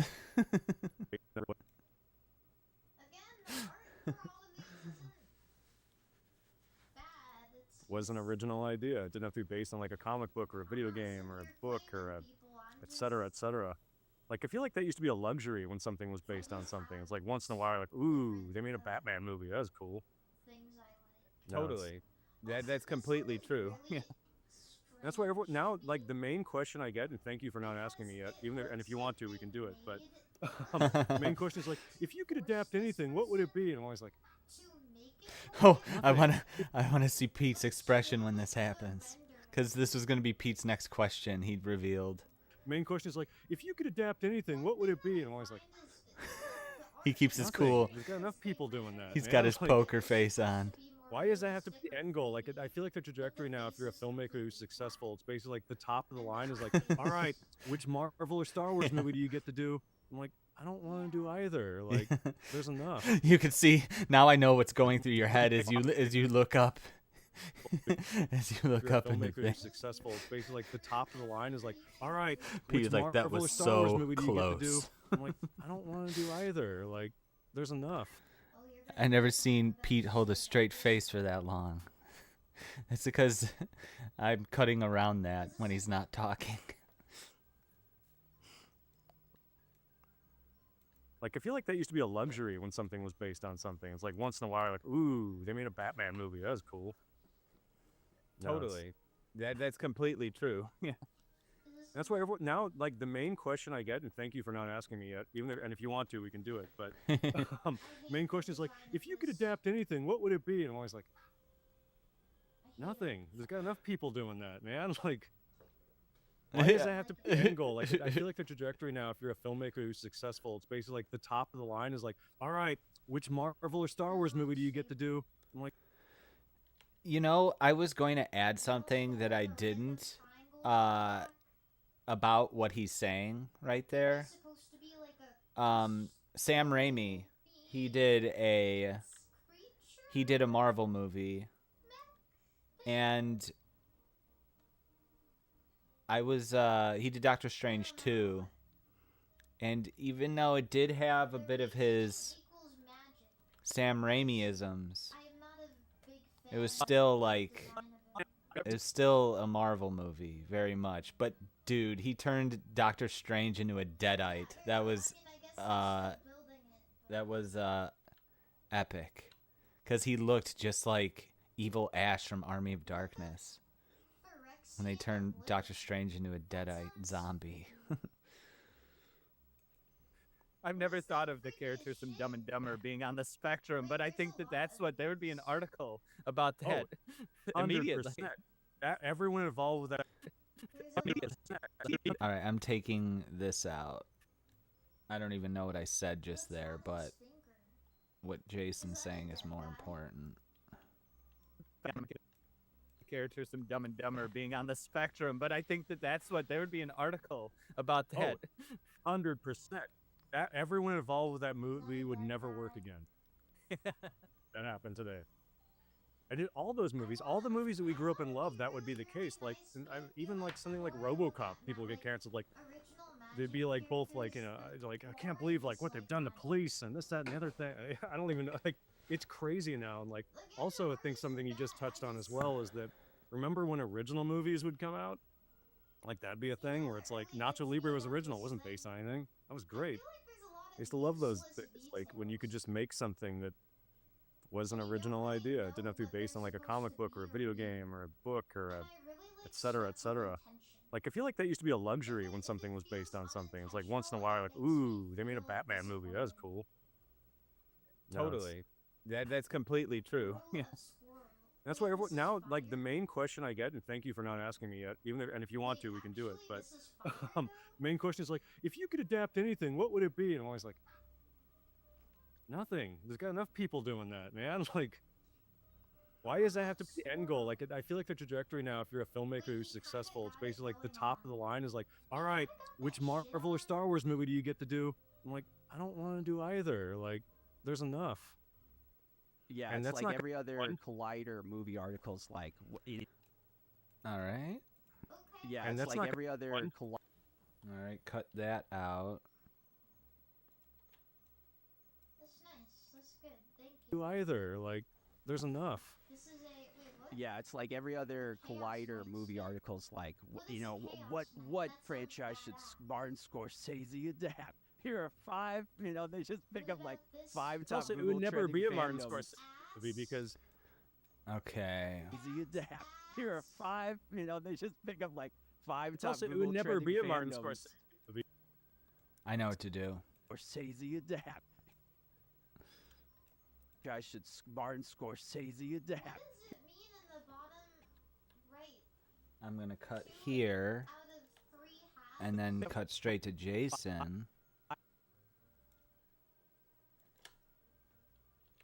Get rid of this. What does that mean? Get rid of this. Get rid of this. Uh-oh.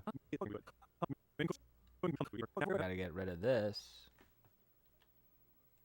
It's a joke card. It's not legal. Oh, I see. Yeah, it's So like, is it just like for fun? yeah, it's like every other Collider movie article's like, what franchise should Martin Scorsese adapt? It's also, it would never be a Martin whoop. Scorsese.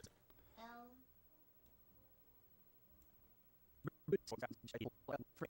Franchise should Martin Scorsese adapt?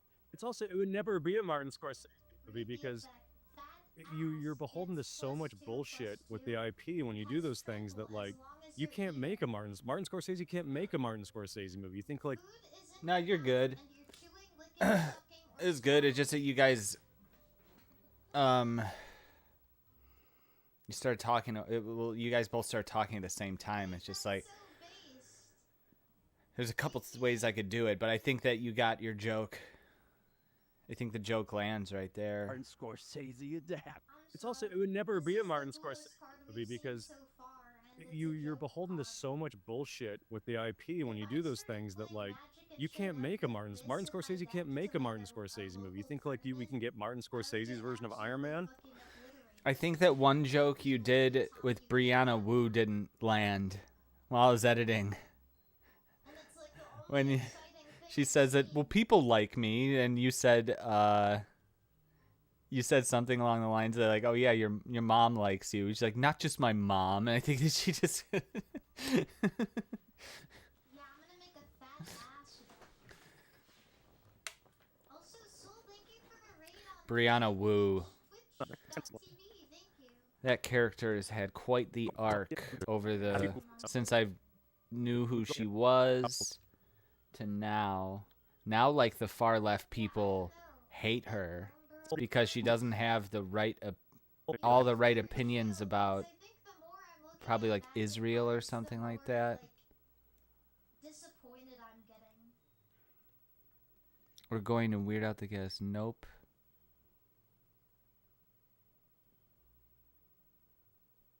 See, again, I don't remember what I said. I don't know what you're saying nope to. What franchise should Martin Scorsese adapt? It's also, it would never be a Martin Scorsese movie because So far, though. This one is really cute. I like this one.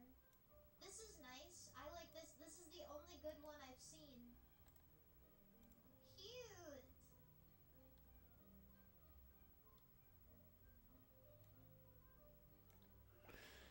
Interesting person, yeah. Scorsese adapt? it's also, it would, Honestly, I appreciate her more of her willing to go against the grain and her losing to the fucking psychos who will like lynch you if you don't fall in line with all their assigned opinions. it's also, it would never be a Martin Scorsese movie because you're beholden to so much bullshit with the IP when you do those things that like you can't make a Martin Scorsese can't make a Martin Scorsese movie. You think like we can get Martin Scorsese's version of Iron Man? Of course not. Like that's not gonna happen. Like it has to be within. Get rid of that.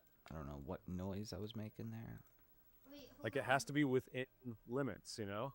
It can be Martin Scorsese enough. Like we can do one Marty scene. We'll throw a Marty scene in the middle. The rest of it's gonna be indistinguishable from the other 40 movies. And it's like that's not very. There's just a scene in Martin Scorsese's Iron Man and someone's getting their head caved in with a baseball bat. Very interesting to me. And like I get like the payday aspect, but then you start getting into it, and I know too much about that with the Directors Guild to where, like, let's say I was to join the Directors Guild and do a Marvel movie, the most that they'll allow me to be paid for the first movie, and that's like 2 years of my life, is $100,000. That's just how the guild works, like tough titty. And then the second movie is like around 300 grand, and then the third one is where you can start making real money. So it's basically like I have to basically go suck shit for 5 years of just like wanting to blow my brains out with these kind of corporate things, and then maybe I can get a payday where I get $1 million or $2 million or something. It's like, man, it's just not worth it. That's 10 years of my life that I could have been making cool, weird movies and been way happier, and not have to like go get on like, you know, whatever medication to get on to deal with that. I'm laughing at the thing that I laughed at during the recording. It does seem to take a certain type, like a certain type of person that's just willing to. The other day he revealed the original film title for Irishman, and what was that? To like, you know, play ball, just get along to go along, just kind of go with the machine. And 100%, there's nothing wrong with that. Just kind of go with the machine.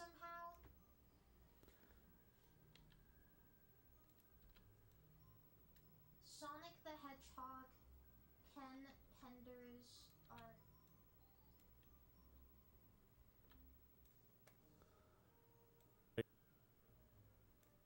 Let's see. I'm gonna show you what Ken Penders' art style looks like.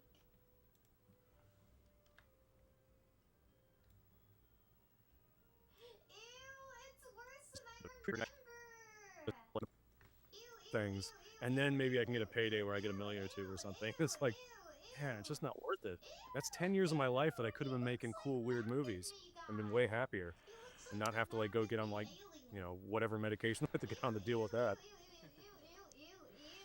It does seem to take a certain type. I heard you paint houses. Willing to like. I'm sure Netflix loved that idea. The Irishman. I still haven't watched that. That's like the fucking 4-hour movie with the weird de-aging, right? It's the book title apparently. I see. It's just pretentious enough to fit, yeah.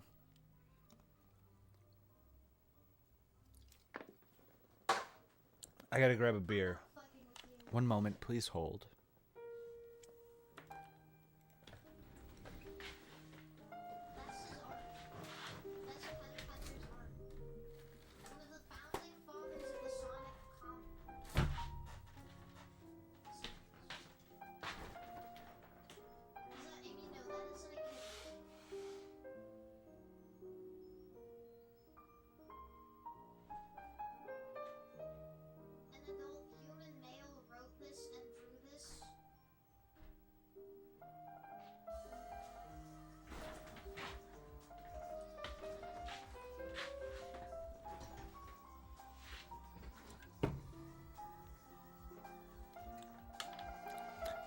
I thought you said, I gotta grow a beard.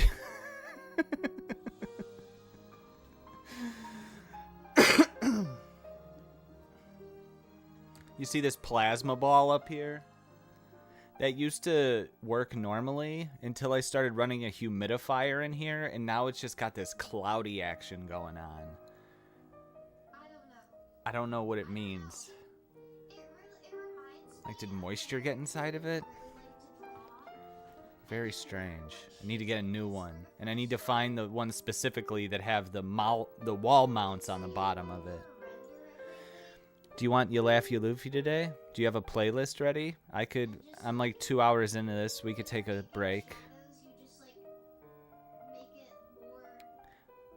Pete, are you still here? You get to sit in for a reoccurring show we have here on the Dab stream. It's called You Laugh You Luffy. Created by Luffy, the Swedish girl in the Kick Chat. Let's do it. Damn it, I still haven't fixed the camera. Welcome to today's edition of You Laugh, You Luffy. You know the rules. I laugh, you Luffy. We are reacting to videos for Chris. And let's see here.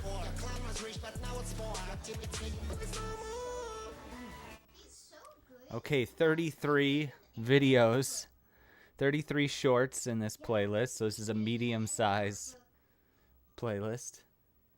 Let's just jump into it. First Loof. All right, let me turn down the television. Okay. First Loof. Guys have lost control. Guys, how will I play Minecraft now? I lost control key. Okay. There's no escape. Just give me some space. Guys have lost control. There's no escape. Thumbs down. Guys have lost control. Next to Loof. If someone ever approaches you and tries to rob you, tell them to stop. Tell them that you do not want to be touched. Give me all your money. Stop. I do not want to be touched. Oh, sorry, I didn't know. Really? No. If someone ever... All right, pretty good. Pretty good. Next Loof. How American are you? Well, if most of these things seem normal to you, then you're definitely from the United States. So here we go. Drinking ice water. Of course. Love me a nice glass of ice water. It's like luxury water. Cheerleaders. Are cheerleaders only in the US or something? If true, that's kind of mind-blowing. Schools having police officers. Yeah, I'm a bit older, so I never had this, but that is weird. Obviously because... When I was in high school, there was a school cop. There was a school cop. He didn't dress up like a cop, but they had a school cop there. And I didn't live in a bad neighborhood. Like the shootings and stuff. Lawyer billboards. Yeah, if you live in like a mildly suburban area, these billboards are plastered everywhere. It's actually really weird. I guess we sue a lot. That's true. Saying Z as Z. Well, what do you say? Oh, Zed. Do you do that shit in Sweden? Called ZZs? Duh. Oh, because Europe says Zed. Doesn't even make sense. There's no D. Yeah. Red Solo cups. I mean, I prefer... Red Solo cups. Luffy, that's what I drink all my drinks out of because I don't have dishes. I have disposable silverware, paper plates, Red Solo cups. I will not do dishes. Different colors, but they're okay. Spray cheese. This is incredibly nasty. Yes. I'm glad the rest of the world doesn't have to eat this. Hey, that stuff's eggs good. In the fridge. Yeah. What? I mean, I'm not going to leave my eggs on the counter. Yeah. How? Do you leave your eggs out in Sweden, Luffy? That doesn't sound safe. You get them, we buy them refrigerated. I guess you don't need to. Does it make them last longer? I don't know. Crazy. Eggs in the fridge should be normal everywhere. We have them in the fridge. Okay. Next Loof. How you doing? I expected your voice to be deeper. I love this guy. What the f? You also look like you wouldn't do good camping, which is funny because the Bass Pro Shops hat. Yo, what the fuck? Yo, what are you talking about? It's my hat. So you would do decent camping? Have you ever been camping? Oh, Nah, I've never been camping. But you think you would be okay? Yeah.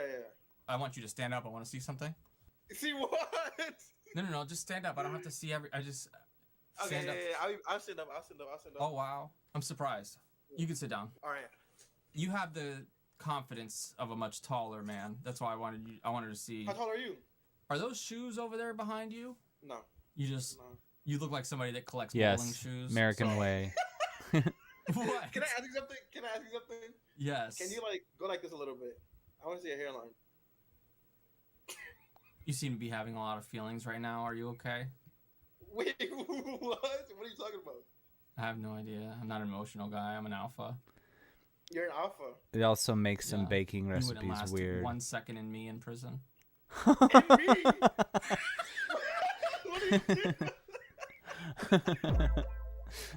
Yo, what the? How you doing? I expected your Good voice thing we have it in the fridge too. They are like going to get transparent if they're out of the fridge for too long. Really?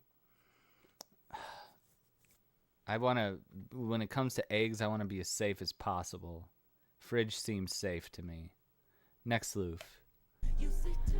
Me when my friends are talking, but I have nothing to add to the conversation.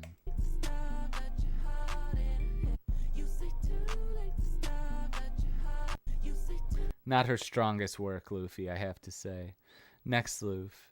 What Britney Spears experienced in the 2000s was absolutely insane. While she was one of the biggest pop stars in the world, she was also one of the most relentlessly hounded celebrities of her time. The tabloids and paparazzi didn't just leave report on Britney her like they do alone. with celebrities nowadays. They tried to tear her down piece by piece as there was no boundaries back then. They followed her everywhere, whether she was pumping gas, grabbing coffee, getting dinner, or simply trying to exist. They often commented on her body, releasing articles like this, and began making fake stories regarding her diet. Even if she would get something as simple as Jamba Juice, they would report on it and make it seem like it was a downward spiral. What Britney Spears experienced in the 2000s was absolutely insane. Jeez, you don't know when they end. Yeah, this was right when I moved out of my parents' house, was when Britney Spears flipped out and shaved her head. People were so shitty to her. And they had that South Park episode where she kills herself and she's nuts. Yeah, the Britney Spears got a lot of shit, and now she's kooky, and she's my favorite Instagram follow. Next loof. I ordered a book called How to Scam People Online. It's been 6 months now and I haven't received it yet. Yeah, that's an opinion I'm getting canceled for. That's an opinion I'm getting canceled for. What? That Britney Spears is the best Instagram follow? Called How to Scam. This is pretty good. He got scammed. That's the joke. Next loof. Yeah, she was Bacon saves people from crazy girl. a fairy. Yeah, she was a fairy. Yeah, she was a fairy.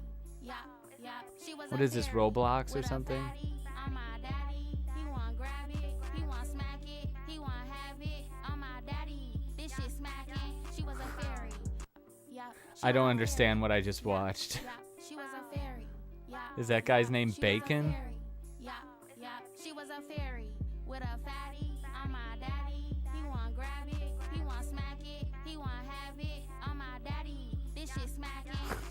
Okay, next loof. Do you regret? I just followed the instructions. Defend your answer. Answer. Sarge, I don't know how much longer we can hold them off. F. See me after class. What you did? Nah. Would you do it again? Sure, why not? Do you regret what? Deaf people watching a scary movie.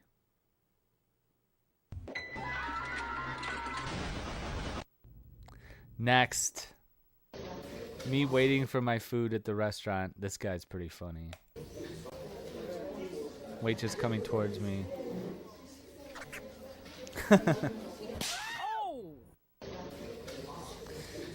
Next loof.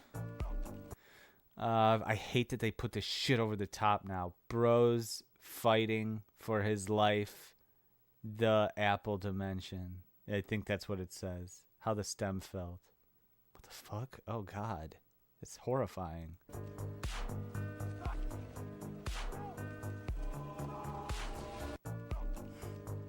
Next loof. In the Apple dimension, I see.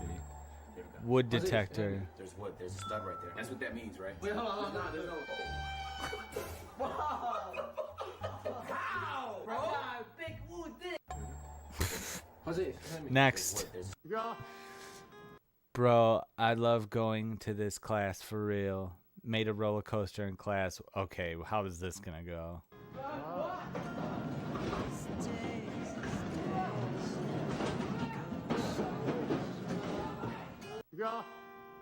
Wow.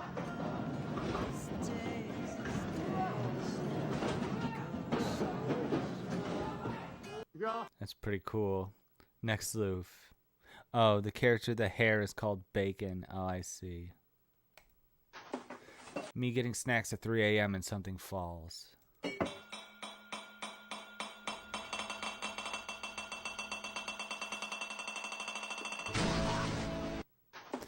Next. Ew, look at that nerd. The makeover in every coming-of-age movie. He's so ugly. What a loser. Who is that? Is that Chad? He's so hot. Ew, you're so ugly. You look like a rat. Get out of our school, you ugly mother. Chad! Oh my god, you're so hot. Chad, I love you so much. Chad, please give me a chance. I don't want to marry you. Ew, look at that. Not another teen movie did this gag the best. Next Loof. Here's how to know if you have a stalker. First, make sure you're not just paranoid. If they're constantly messaging you, they might just like you. If they're also giving you gifts, they might just be really into you. I swear, if this is another homemade mixtape. But if you also catch them following you, then you're not just special, you're probably a target. But to protect yourself, you also need to know what kind of stalker you're dealing with. First, there's a public figure stalker, someone you don't even know. Then there's a private stranger stalker, someone you've crossed paths with.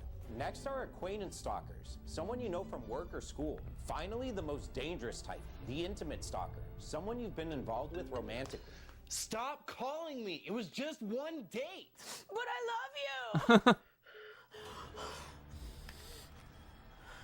Regardless of which stalker you're dealing with, here's how to keep yourself safe. First, block them and cut off all communications. Next, document everything. Take screenshots and write a timeline of events. And finally, wait, what was that?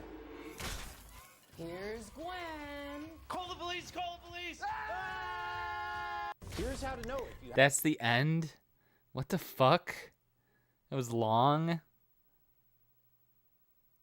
Law by Mike. Okay, it's a guy who makes fake law advice videos. Alright, next Loof. Stalkers are no joke. I wouldn't mind being stalked by this hot Latina, though. Sign me up. Next Loof. This dude was a cashier at a local shop, and one day, somebody came in to rob the store.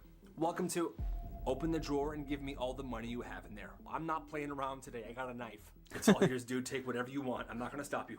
He then stepped to the back room of the store, took out his phone, and started to call the police. But the next day, when this dude came into work, his boss was there. His boss knew about the robbery, and at this moment, she was looking at the security cameras. She calls him into the office and says, "So I'm watching the security cameras from last night, and I see you right here go into the back room and be on your phone. That is incredibly unprofessional." We were getting robbed, and I was, okay, but you know the rules here. No phones. Don't let me catch you again, okay? You know what? No.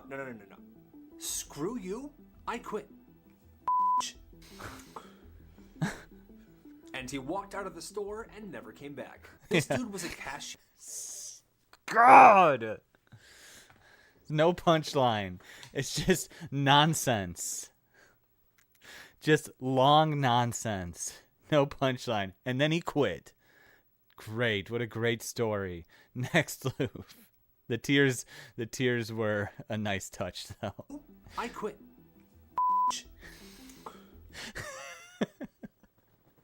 Okay, now it's funny again. Next Loof. The facial expression got me dying. POV, my sister scared the shit out of me, and we were somehow both recording.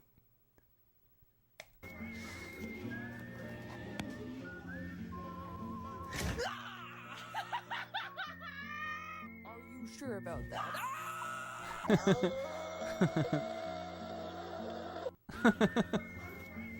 Alright, next Loof. I show Speed shoes about to fall off.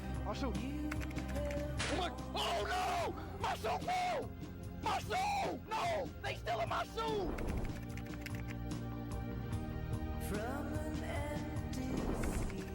Gross. Yo, thank you, bro. Thank you, bro. He got me a new pair of shoes. It ain't my favorite shoes. It's in your size, though. Are they a 10? Yes, it's a 10. They fit. Let's go. Am I on fucking acid or something? Hey, everybody spell W funds in the chat, bro. He got me a new pair of shoes. Oh, my shoe, my shoe.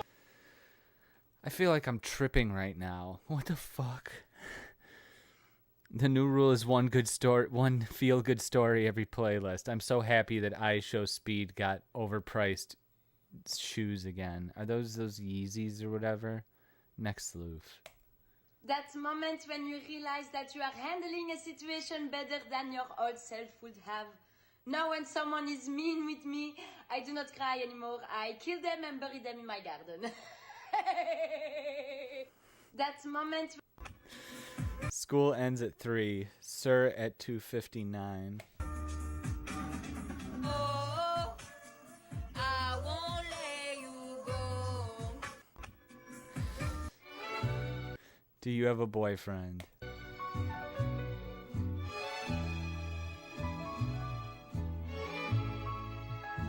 I can tell. Next Loof. The milk in the cereal. Kids now. Oh my god. The milk in the cereal. Jesus fucking Christ, kid. Oh, good job, Warren. Stupid kid.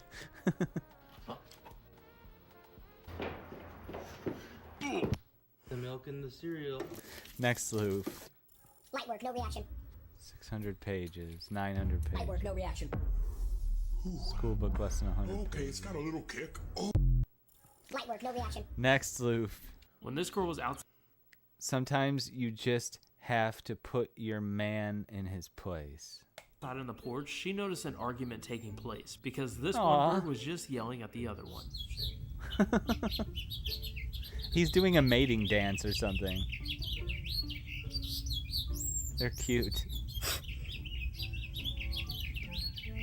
When this girl was outside on the porch, she Next noticed an Loof. argument taking place because Well, thank you for your time, ladies. Unfortunately, both of you are fired because you're terrible employees. I understand. And it's not what you want to hear. This is what I have to tell you. And I'm open to feedback. We can have a conversation if you'd like to. Fuck you. Fuck you, okay? Fuck you, bitch. I can't believe you were ever hired. I fought for you. You have been drunk and high every single shift since you were hired. Are you wearing a wire? I'm done with this shit. Security, get these fucking twats out of my office. Well, thank you for your time, Next ladies. Loof. How my remote be moving when I accidentally drop it.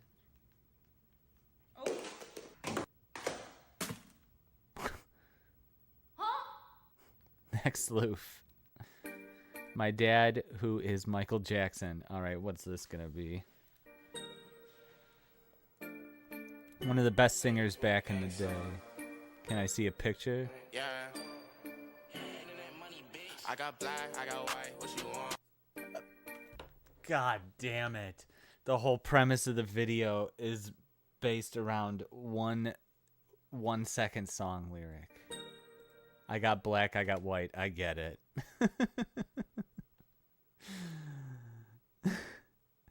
Next Loof. What? What Loof? Why are you saying Chris? You are bringing bad vibes to this playlist. No, I'm not. I'm just making... What should I use for the background on the thumbnail?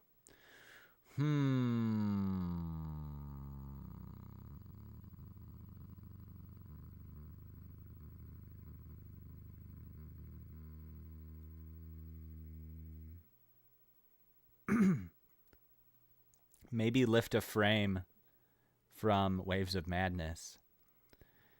You could build onto a frame of that, which I don't know if this is a good idea to have a black and white background. But what's up, Swizzy in the Kick chat?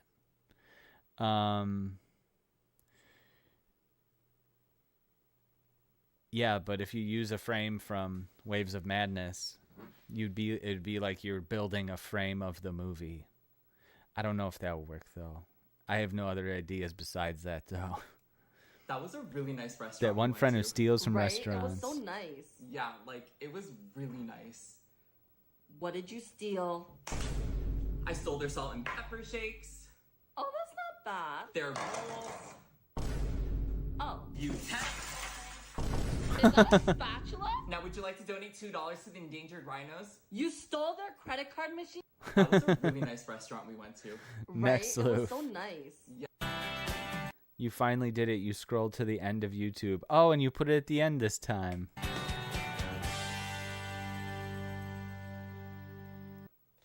You're copying this design? The one from the Ruben episode? Probably a good idea. You have better instincts about that type of stuff than I do. But what was my favorite? The black and white is hard. Unsure if that would catch eyes. Yeah, you're 100% right. What was my favorite? I'm gonna have to say...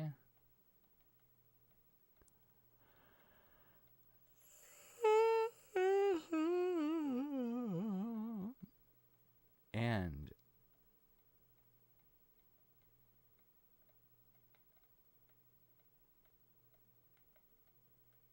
Birds. No, wait. Is it Birds or is it the Fuck You Bitch Kids? I do like swearing children. Winner. Well, thank you for your time, ladies. Unfortunately, both of you are fired because. And that's all she wrote. I understand. And it's not Thank you for watching today's edition of You Laugh, You Luffy. We had lots of laughs, and we picked a favorite. Now back to the edits.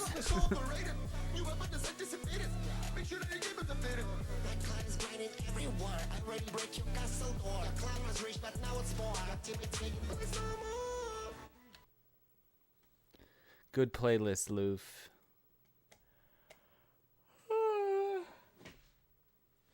Shit.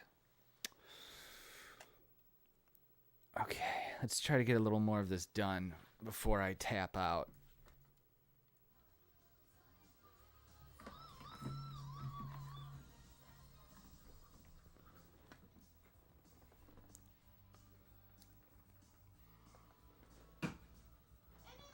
What is this now?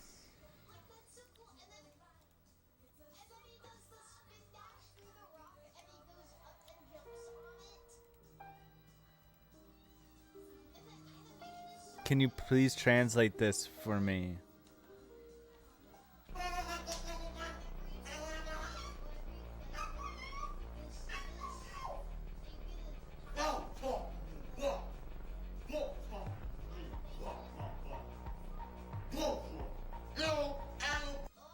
I have no idea what that fucking said, Luffy.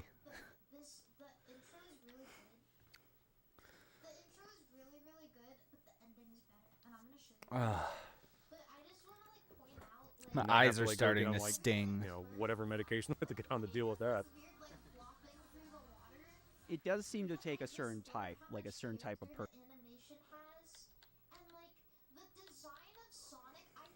Almost halfway done. A person that's just willing to, like, you know, play ball, just get along to go along, just kind of go with the machine. And 100%, there's nothing wrong with that. And I didn't realize until much later in my life and career that, like, there's two different types of creatives, right? There's architects and there's contractors.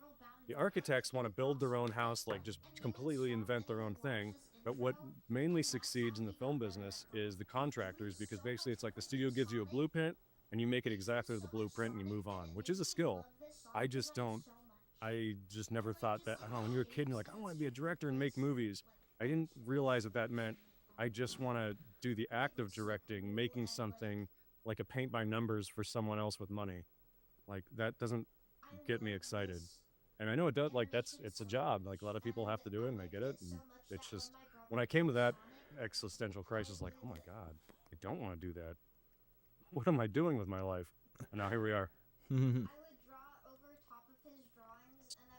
Gotta get rid of this. Don't need any of it. Deleted.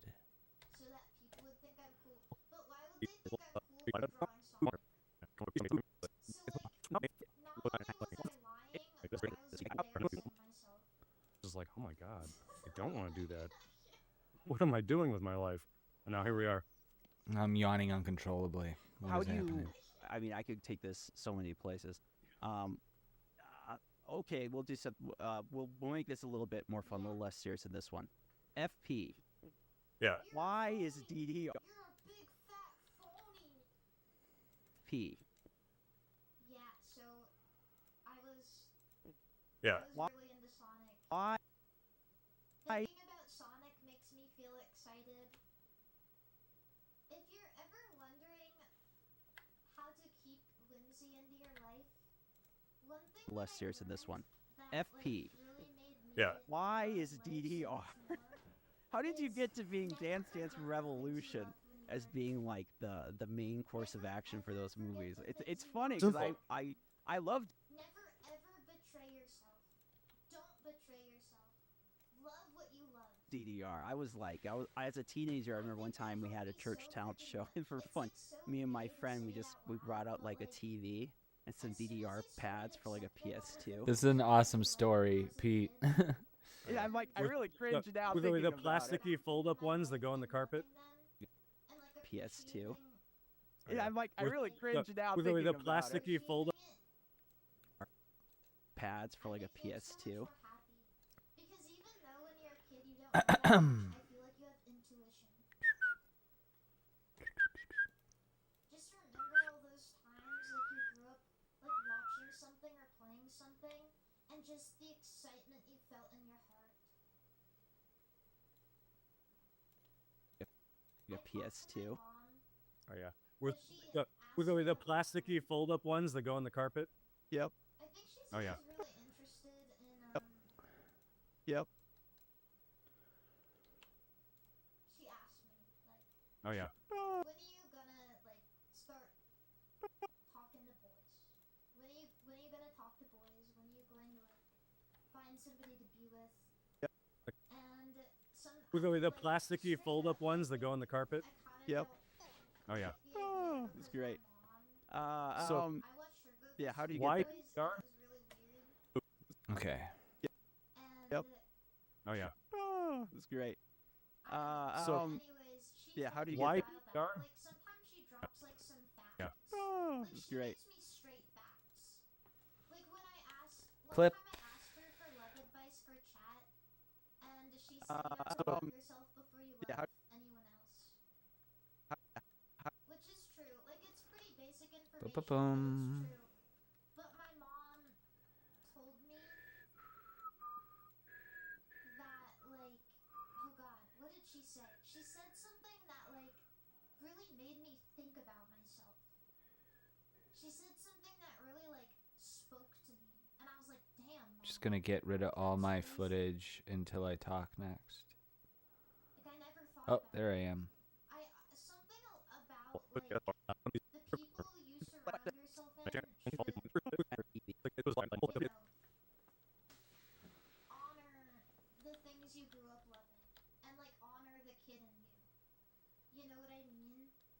If you're like if you have a friend or even if you have like a girlfriend We brought out like a TV and some DDR pads for like a PS2. Oh yeah. With the plasticky fold-up ones that go on the carpet. Yep. Oh yeah. It's great. Why DDR? It's pretty simple actually. Like the first movie, and this was hard because a lot of people didn't get this, and they still don't, violently don't, in fact, when they find the movie. Yeah. The whole point of FP was making. Oh, man, the FP was at the very edge before woke happened and the resurgence of political correctness. So no one batted an eye at the use of the N-word for comedic value. And by the time FP2 came around, he's like, yeah, we're not going to do that. I just think that was a creative decision. He's like, we don't need to do that for this one.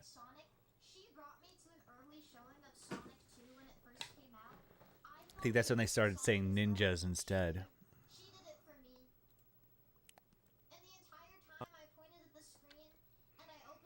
Pads for like a PS2. Why DDR? It's pretty simple actually. Like the first movie, and this was hard because a lot of people didn't get this, and they still don't, violently don't, in fact, when they find the movie.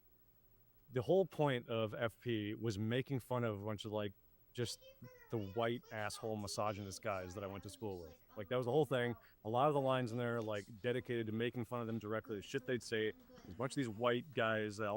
Oh, Pete, if you're still here, if you want to shoot me a message on Twitter with that making of Waves of Madness that J-Tro said he sent you, I would like to watch that later. They all think they're tough guys. They all think they're fucking a bunch of like, you know, black gangster guys. I'm like, guys, you're all fucking white idiots. So the FP was my brainchild of like making fun of these guys. And I was like, what better way to demasculate them than to make them battle in this movie doing something as objectively silly as Dance Dance. And the whole thing with Dance Dance for me was like, let's just make fun of these tough guys. And this is like, all right. And then they're doing the whole thing, oh, you want to go? And then they like dance. And I was like, that's hilarious. Because they're all like chicken chest and never do anything. And I'm like, I don't, in my, you know, 16-year-old brain. That is something true about the movie, is sometimes the rival characters, they do almost get into like a physical altercation, but they're really like not, you can tell that they're scared to actually fight. You know, whenever when I first started thinking about that, I was like, Dance Dance, that'd be hilarious. And there we were. It was just making fun of these guys. Cool. And it just kind of went very out of control from there and took up half my life. I remember back in the day, I was working at this. It was not. Do you know the name of the off-brand Chuck E. Cheese you worked at, Pete? It was not. Do you have Chuck E. Cheeses in Australia? Is that a thing? Unfortunately, no. We have this really cool, better than Chuck E. Cheese place by me called Enchanted Castle. It's been open like pretty much my whole life. It's gigantic arcade, and they used to have laser tag. Now they have go-karts. Huge arcade area. That's where everyone would show up when Mortal Kombat 2 came out.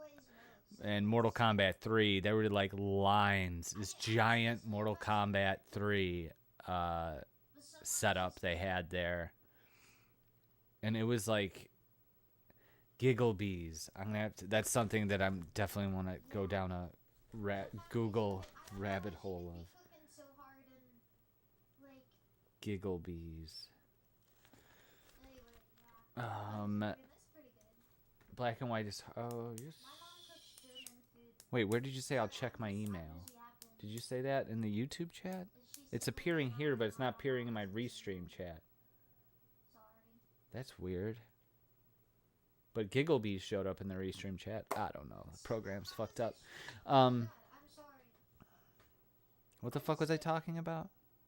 I don't know. I think a lot about the,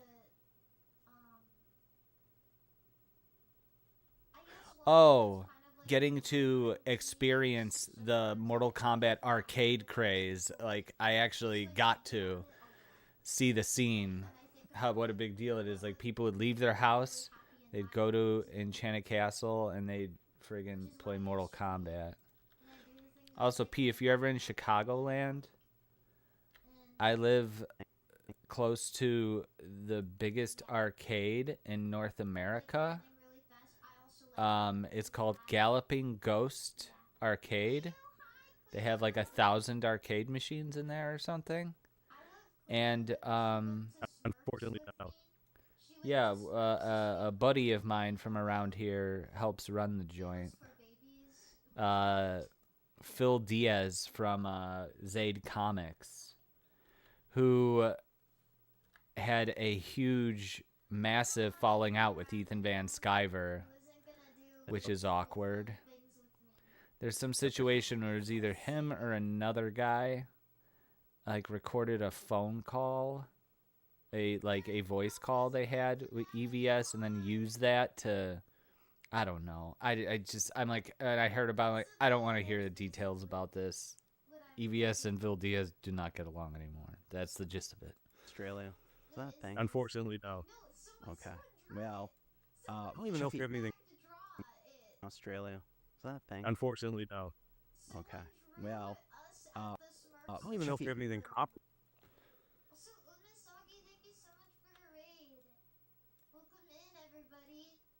Australia. Is that a thing? Unfortunately, no. Okay. Well, I don't even know if we have anything copy. Okay. Well. I was so excited when I saw this. Oh, what the fuck did I do? I noticed that Papa Smurf didn't have any arms. I think I even commented on Mari's talking about Papa Smurf Luffy. he has no arms. There it is. I don't even know if we have anything copy.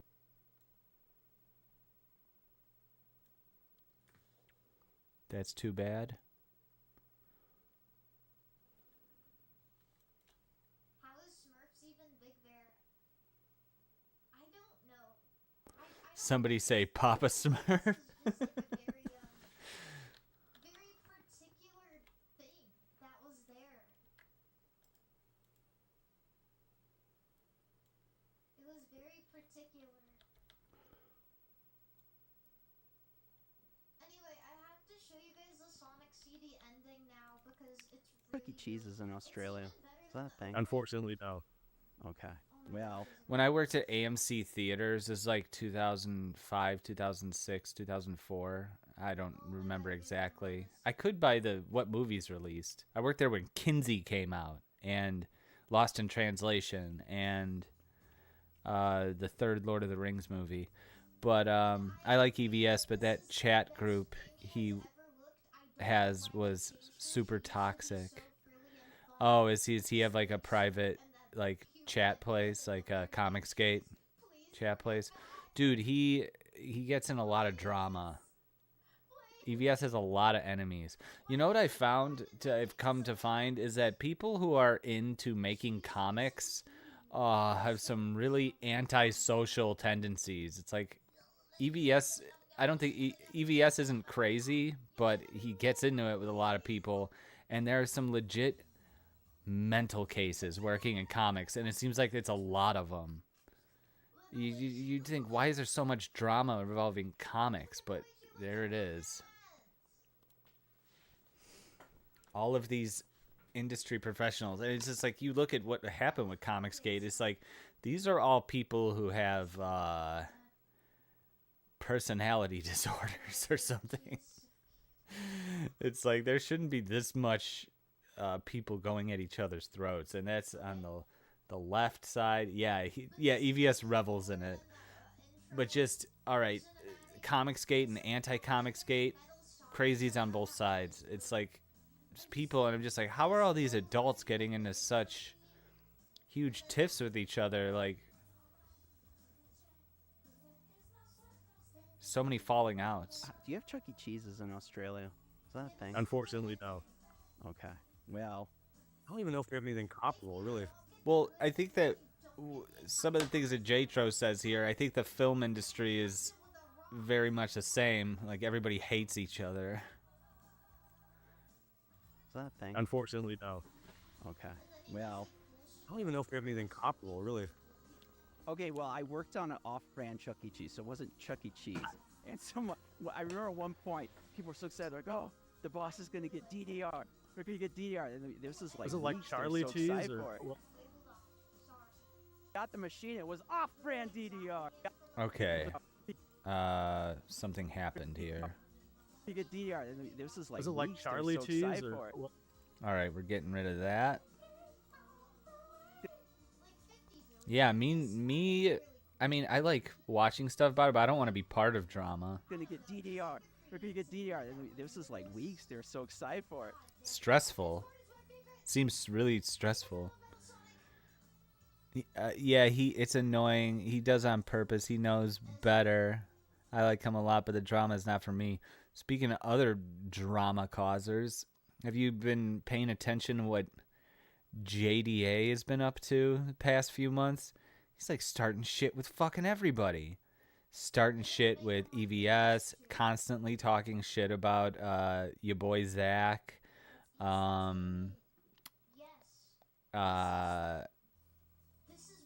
Just Smash JT. I watch most of JDA's videos because I find his videos entertaining. Even if I don't agree with a lot of the stuff he has to say. This Christian nationalist whatever stuff that he talks about.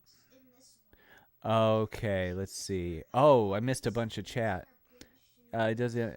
I don't like drama. Basically, Mitt and Riley turned on veto. Yeah, I know. And then the group turned into an anti-veto group, and then it just got worse. Oh, I think I know what group you're talking about. I was like, I'm friends with all those people, but I'm not getting in the middle of this. and they are wrong to treat Vito that way. Yeah, I don't understand why. I don't understand how that revved up so much. Because it's awkward for me too. Because Vito is the reason that I am in the biggest problem circle, but Mint and Riley are the ones who flew me out to LA to see the live show a couple years back. So I'm friends with them too, and I'm just like, I wish you guys were still friends. This sucks. I don't like this.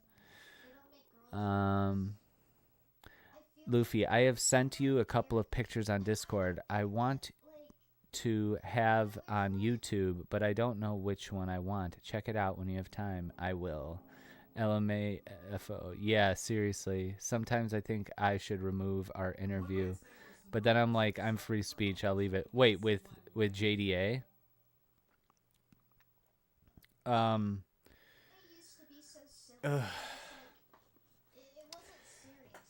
JDA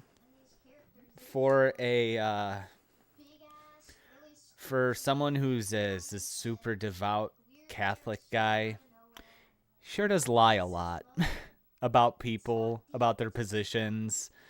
He'll just make up someone's position, like with Zach. Well, see, the thing about Zach is that he's jealous. This whole time he's wanted to get a job at Marvel. That is not the case. Zach, your boy Zach, has known that he's never getting a job in the mainstream industry when they literally they tried to fucking ruin him. Zach's never been under the illusion, but JDA will keep repeating this to his audience. Zach's just jealous of Eric July's success and that nobody's watching his YouTube channel, which is the exact opposite thing that Zach is saying, and I believe him. So see, I watch EVS, I watch your boy Zach, I watch JDA, so I know when JDA is just straight up lying about people, but that's kind of the entertainment factor of his channel, is because I'll be cracking up because he'll say some wild stuff like this. Also, another one of my favorites is how he'll casually just say, well, Star Wars is over, but luckily we have a replacement to it. Check out my Amazon book. This is your Star Wars replacement or your Warhammer 40K replacement. Don't worry, it doesn't matter. You just read my stuff instead. And I'm just like, okay, JDA, yeah, you have the Star Wars replacement in your Amazon books. I'm like, yeah, but I mean, JDA is, all I know is that he has a specific hustle and he's constantly at it. And I think that the drama that he has with other people, I think that he thinks that is that's fuel for him. And I think he's right to an extent. No, and then they got the machine. It was off-brand DDRs. And, and he's so hypocritical, too, because he'll call, what's his name? Not Shane Davis, not EVS. Who's the third? Who's the guy who did Night Shift indie comic? Oh, no. It's not Night Shift. Fuck. Who streams with Ethan Van Sciver? Will AI know this?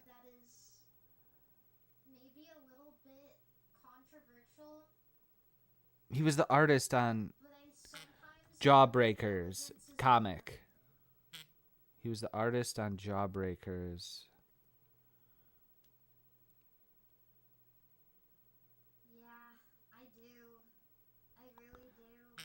First Jawbreakers comic.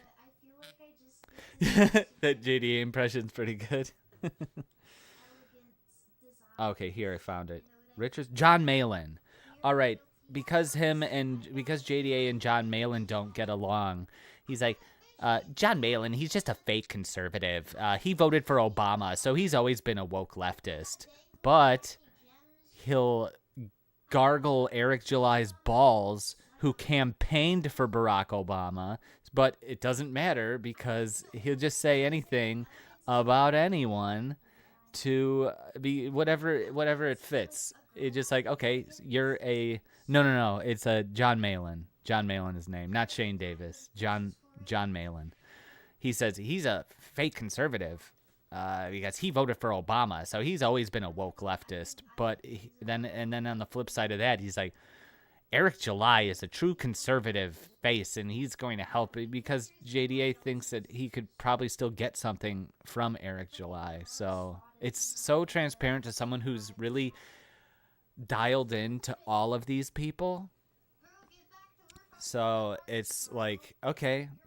And I'm waiting the next time he says that in a video that John Malin's a fake conservative. I'm like, oh, so you think Eric July's a fake conservative too? If you think John Malin is a fake conservative because he voted for Obama, you surely must think Eric July is the same fakeness for campaigning for Barack Obama, right? So, yeah, there are a lot of inconsistencies that you could only pick up if you watch all of JDA's videos for some reason. Yeah. Okay, well, I worked on an off-brand Chuck E. Cheese, so it wasn't Chuck E. Cheese. And so, well, I don't even know if we have anything comparable, really. okay, well, I worked on an off-brand Chuck E. Cheese, so it wasn't Chuck E. Cheese. And I remember at one point, people were so excited, like, oh, the boss is going to get DDR. We're going to get DDR. And this is like weeks. They're so excited. But I will say the JDA, you know what? The one guy JDA is loyal to? Vito.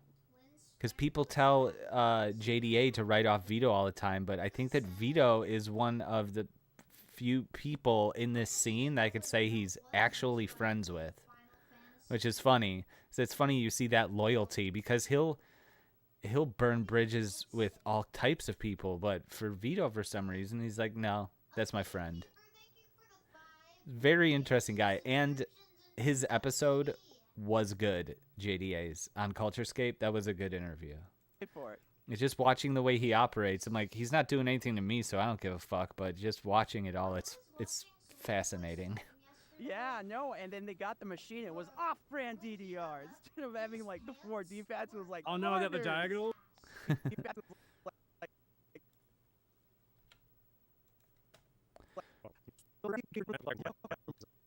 Yep. Sorry.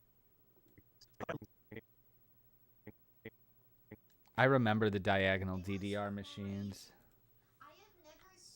Oh yeah, I was saying earlier we had a DDR machine. This kid would come in at the AMC I worked at, and this kid would come in every day and just shred on it. They wouldn't charge him a movie ticket because he was just there for the DDR, and he would come in there and dance for hours, and he was excellent at it. Yep. Sorry, because I don't know why there was that guy. Vito is a good dude. That's his problem. I think I agree. I think Vito is a good dude. There's something about Vito. When I started really watching him more, I'm just like, out of all these internet people I watch, I think that I'm closest to being on the same page with Vito because I'm a lefty. I'm not no matter how wild the fucking left gets, I'm never going to be a conservative. That's not how it works. Just because the left gets annoying doesn't mean that my political positions have changed. Oh, I gotta go. I'm going to get ready for the interview. Have a great one. Love from Sweden. Good luck on your interview, Luffy. I'm rooting for ya. Have a good one. And, yeah, see, Vito is,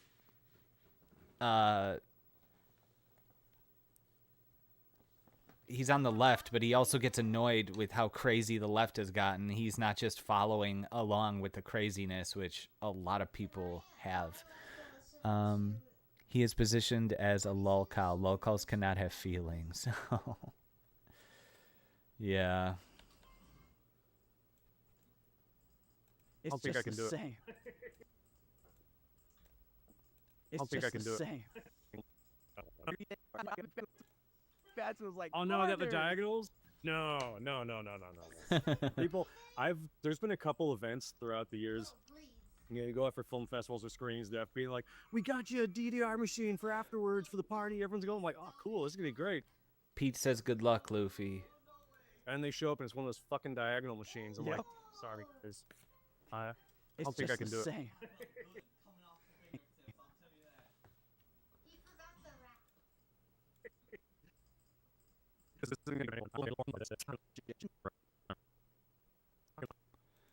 Diagonals? Fuck no. There should be a That's not right. category for this one. Yeah, Oh, he fuck no. forgot the you. You can rap for him, Mari. That's not right. Diagonals? Fuck no. That's not right. I love Jesus. He's so cool. You've shown up in different things. I feel like a ghoul. All right, I think I've reached the point where Laying in my bed, and when I do, no, I'm gonna push through because otherwise I'm gonna burn myself out tomorrow. Let's do a little bit more. How far am I through it? About halfway, not quite. Oh wait, how long? It's hour 39. Almost halfway. No, no. Diagonals? Fuck no. That's not right. You've shown up in different things as J-Tro, right? You're Slayer. I just Slayer. I sent you a rough design. Check text.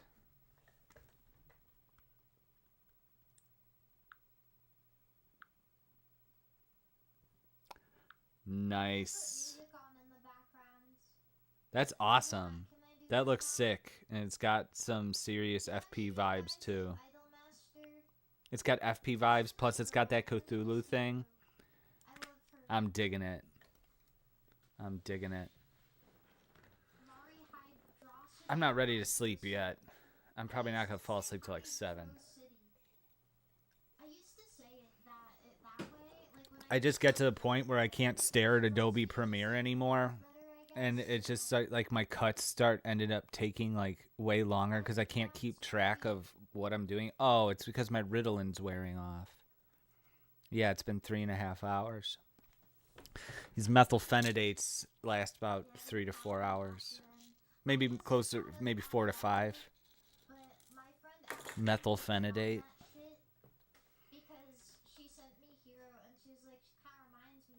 I'm wondering, I'm just like, what was I doing? No. That's not right. You've shown up in different things as J-Tro, right? You're Slayer. I just Slayer music. I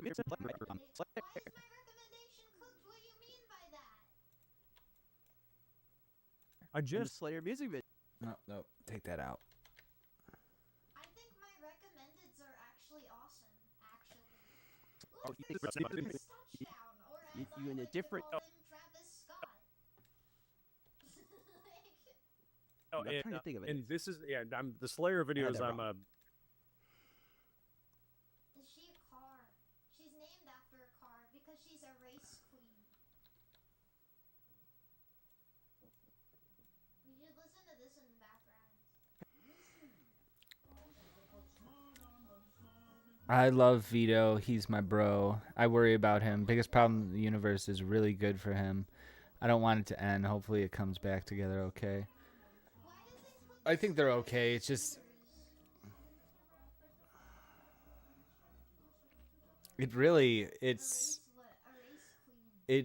The couple times that him and Dick have gotten into it, it's like... It makes me sad. I'm just like, oh. You guys know what a racing queen is, right? Don't fight, guys. Like the girls who pulled up the flag. He offered to do a new show with me yesterday. Really? A panel show, not an official offer, but a curious if I do this, would you do it? What kind of show? Yeah.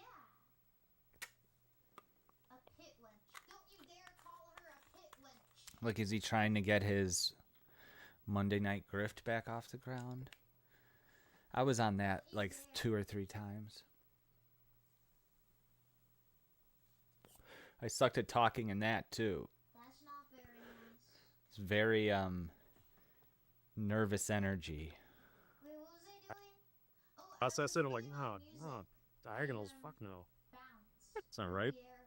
Can I put this in the background? You've shown up in different things as J-Tro, right? You're Slayer. in the Slayer music videos. Or no, that's wrong. You in a different. Oh, and this is I'm the Slayer videos. I'm a neo-Nazi who kills neo-Nazis. Yeah.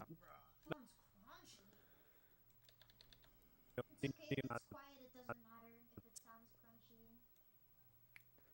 Something like his old Monday Night Grift, he wanted a producer to set it up. This is whimsical music. Sounds Hebrew. Do you guys want to Kills neo-Nazi. Vito is very good on mic. I couldn't do... Obviously, I mean, this isn't a big surprise. I couldn't do what he does on Biggest Problem. He's very good at carrying a show. Nazis. Yeah. A lot of people think they can do this podcast thing. Well, who are these podcasts that has an archive of everyone who thinks they could do it, but they're not any good at it. I've got an amazing intro idea, though, if he does the panel show. Nice. That food show would be lit, but that may never happen. Yeah. Neo-Nazis. Yeah. Metal. This is the end. Film. I had it. This is the end. Film. I had it. Because I'm smart.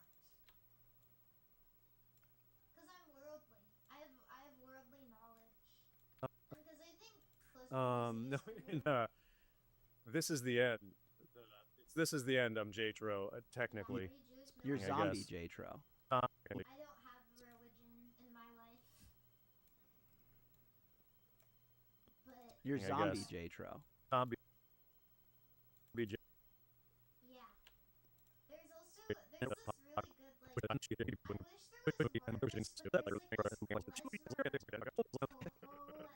this klezmer, I wish I could remember what Topo song it was, but there's a klezmer And I was like, yeah, cool, man. klezmer Topo song. Here Here it is. That's awesome. Oh yeah, there's also klezmer versions of some of the Undertale music. That's awesome. Which is like kind of cool. Yeah. And it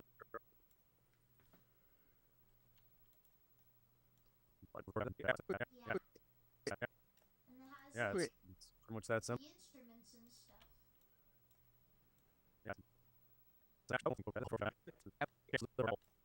With Channing Tatum.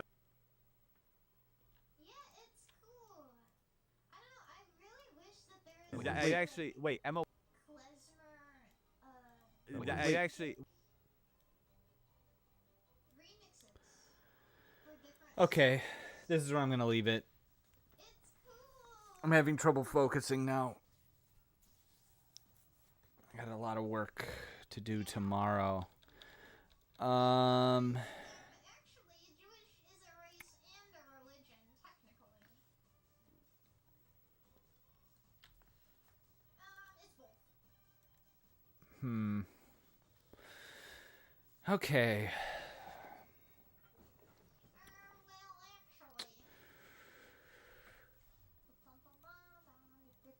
I still think I might... I think I could pull off getting this done for Friday, but I'm thinking with the overlays and just how much of this I have to cut through. I don't get that. How can a religion be a race? I have to do something in the evening, but then I'll have all night. I'm not signing off yet, Pete. If you saw the name of the stream, this is Edits and Balatro. So we're just moving on to the next thing. I could stare at Balatro. That's a few different movements to do. It's just as editing. I'm having trouble.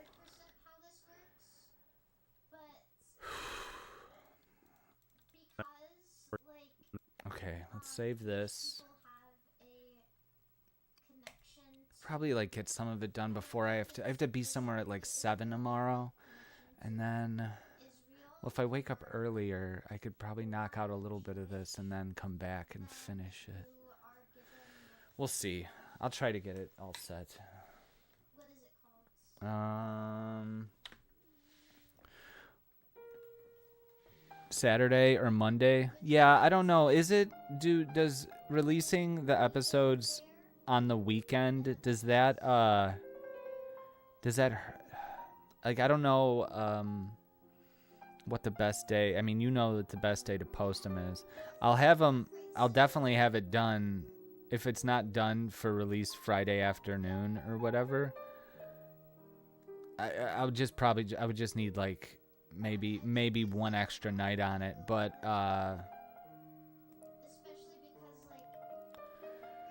yeah, and then it would be like whatever day you think is good to post it. Jatro says as long as it's out before June 4th, so I mean, it's not going to take me that long. I'd probably just have a few more hours of work ahead of me.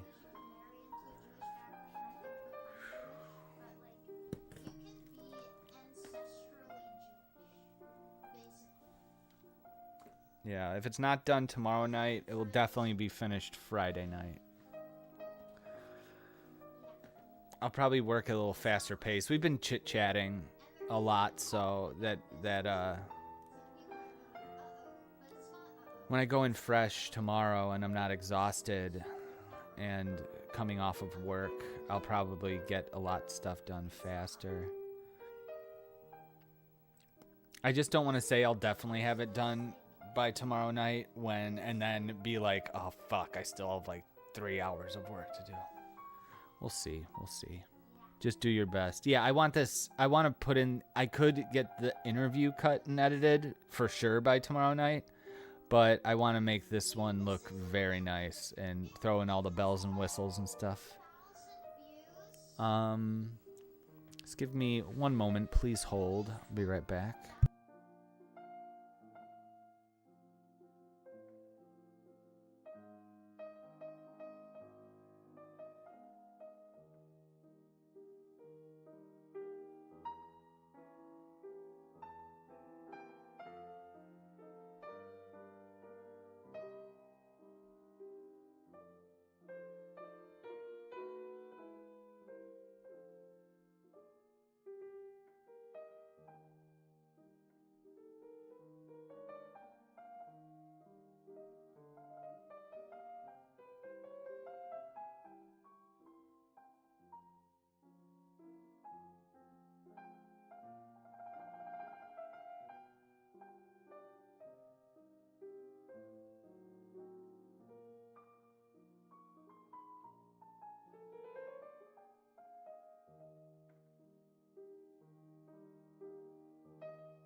Yeah, sorry, I was having too much fun. Oh, it's all good.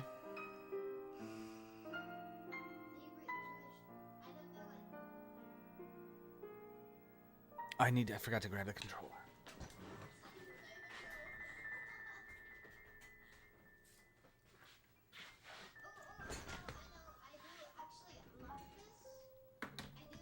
It's cool getting to hang with you on the editing stream, Pete. Is this the first one you've tuned into? I think it is.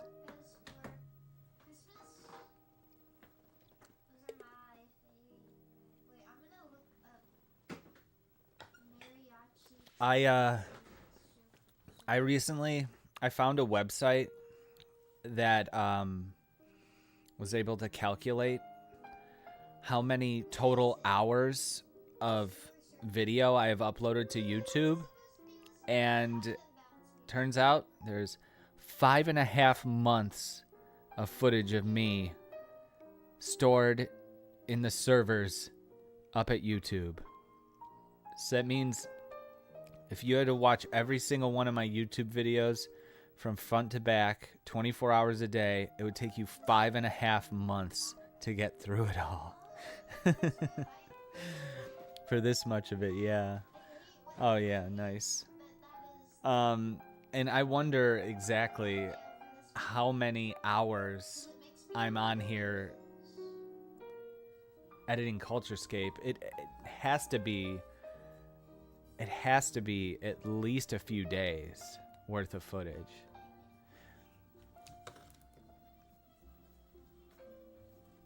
Plus I would delete them sometimes or private them if there was like a bigger guest or something. I mean, not that if someone wanted to get the jump on watching the new episode of Culturescape, watching me edit would not be a good way to do it. There's 20 minutes on this 3 minutes of footage. 20 minutes on, yeah. Oh my gosh, I can't even talk. Here we are. Oh yeah, I was playing Sonic last night.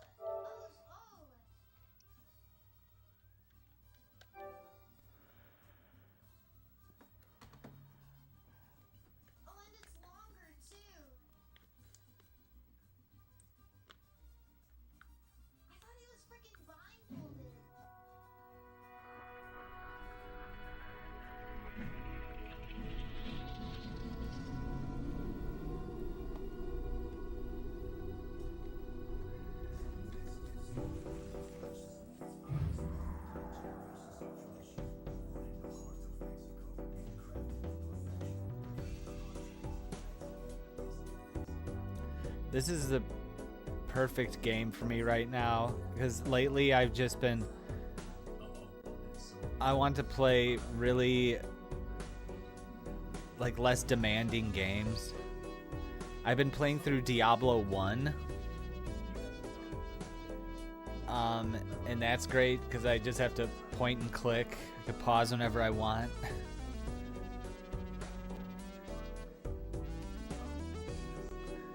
More relaxing games, less stress.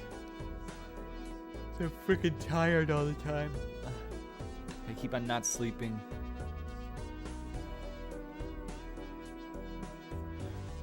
Did you see what Trump did to the president of South Africa? He pulled a fast one on that guy. I'm saying that now because that's now what's on the TV.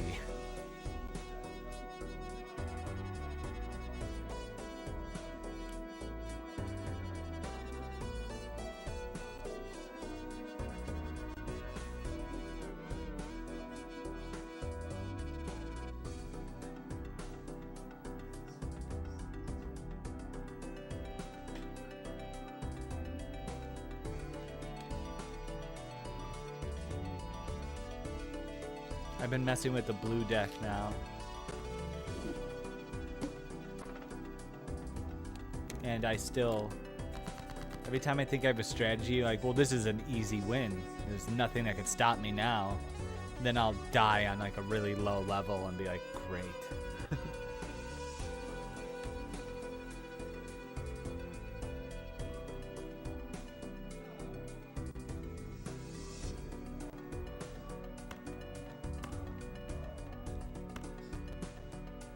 Yeah, that was kind of based. I'm not really into Trump, but I'll give him that. Yeah, same.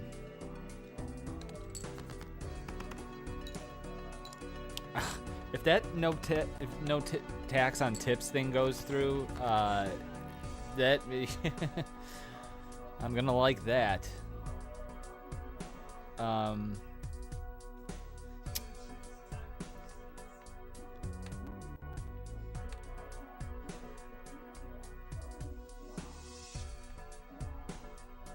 I am one card away from a straight. Or I could do a flush. Flush is more money. Can we get the heart? Yeah, see, the thing is, and you know, This is the thing about Trump is no matter what he does, the people that hate him are going to hate whatever he does. And I've been reading and watching videos about what has been going on in South Africa for the past decade, and people are just like, there's nothing going on with them. It's fine. They're just, it's just Trump being racist, trying to help white people. Like, no, there's some stuff going on. I'm buddies with this, banned YouTuber. He's now on Gavin McInnes's Censored.tv. Atheism is Unstoppable, and his family roots are in South Africa. Actually, his grandfather founded this music preservation place where they go out and record all of this African tribe music, and they have the biggest collection of African tribe music from all over Africa in the world. And they even, the guy who did the Black Panther soundtrack, he went to the Tracy Museum to research and to make the thing. And so I know I've been hearing stuff about South Africa for like a decade, and his uncle was victim of one of these home invasions of people breaking, like he has like a farm, or I don't know if he was a farmer, but a home invasion where he was tied up and beaten. And I'm like, this is happening all the time there. South Africa's really fucked up. And now people aren't appreciating that because Trump is involved. And it's just like, guys, you shouldn't be hating on these people who are trying to avoid getting murdered and the government signing off on it. But because Trump is involved, it's half the country is gonna say this is bullshit, fuck them.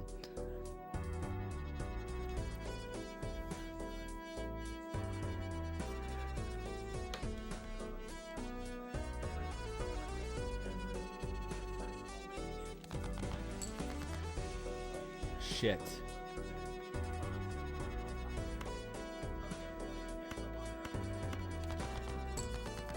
Yes.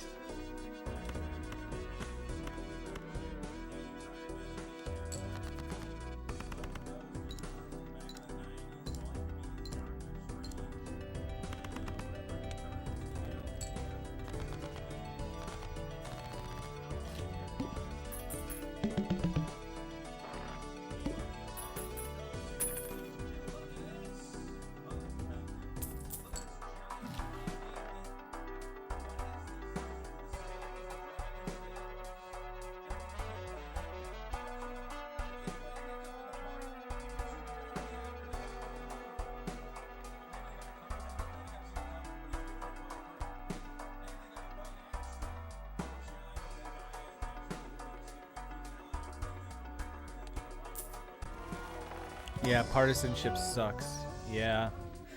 I mean,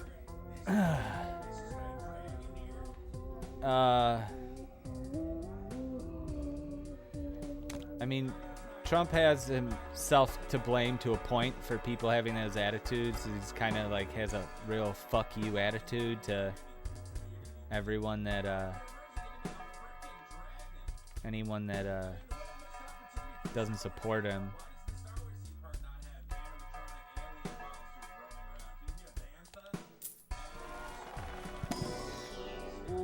But there's a lot of people who will not care about something unless it fits their worldview.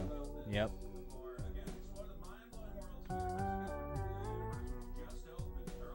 Damn it, I shouldn't have fucking did this.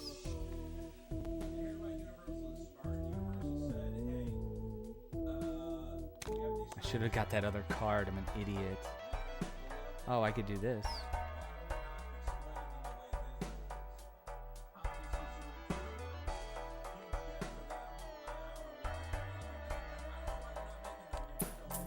There we go.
go.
Oh, I didn't even notice I had a fucking flush here.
go.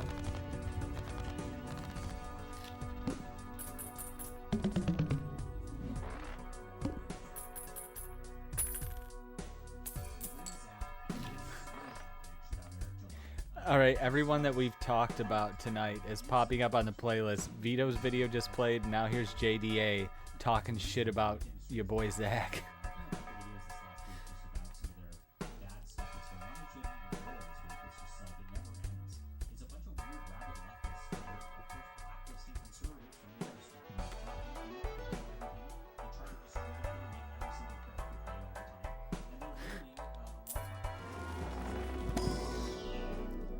See, what JDA is doing is it's like he wants to become what all of the detractors claimed that Gamergate and Comicsgate was. They're just a bunch of far-right people that do not want anything gay in anything, when really Comicsgate was just like, this is just bad writing, you're just shoehorning political messaging in.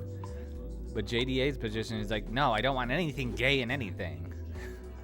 Yeah, they're on to us. I mean, I did build the playlist. It's just ironic that it's unfolding. When I made it, I didn't plan to talk about it.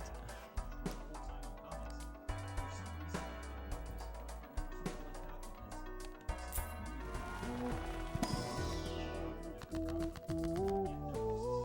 sure I'll get a bunch of comments right now. I backed this book like 3-4 years ago, and I still haven't got it. I get this every time I talk about it. That's exactly what happens. It's a big problem. It takes a lot of management to, of course, do this kind of thing right. And then you have to be able to create also. So, it's very difficult. I understand that as an artist, there's three components to doing things. There's producing your art, there's getting it out there, doing it on that level, and there's all those three things that require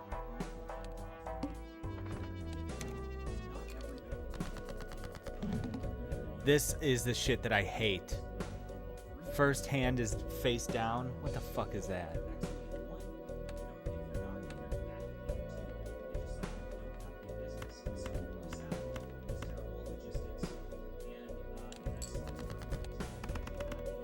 Shitty.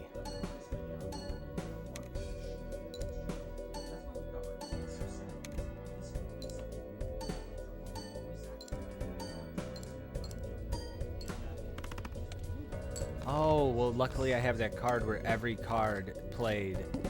Oh, look at that. I beat it in one round just because I have this Joker card. It says every playing card scores. Forgot that was in there.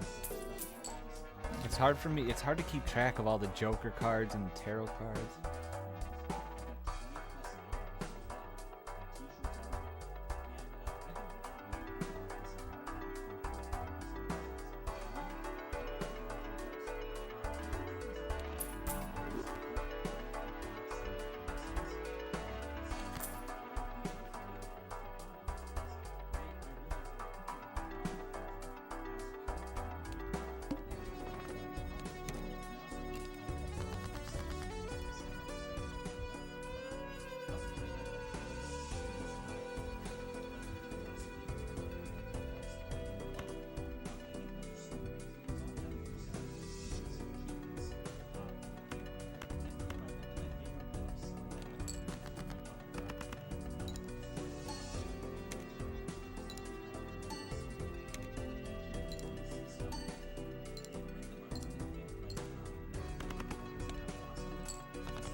Oh, have you ever read any of JDA's books? I'm wondering if they're any good. Not heard anyone talk about them, but he's got a ton of books. Like, does he get most of his sales just like people just skimming through Amazon and like finding things? Because I don't read books. I haven't read a book in a long time that isn't a comic book.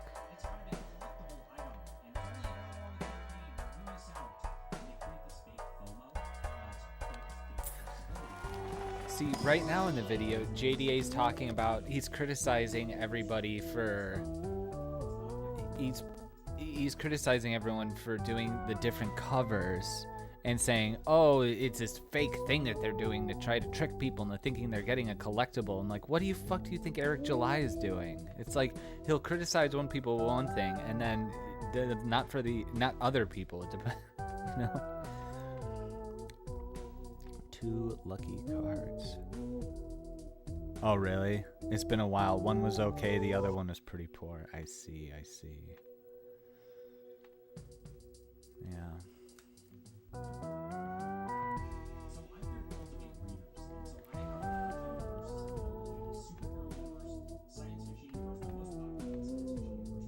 Yeah, that's true.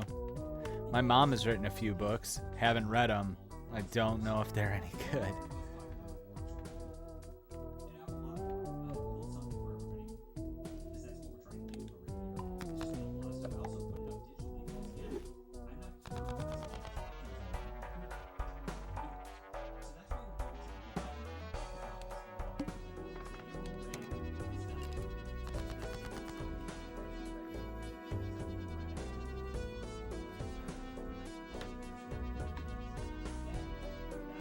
They're both sci-fi books.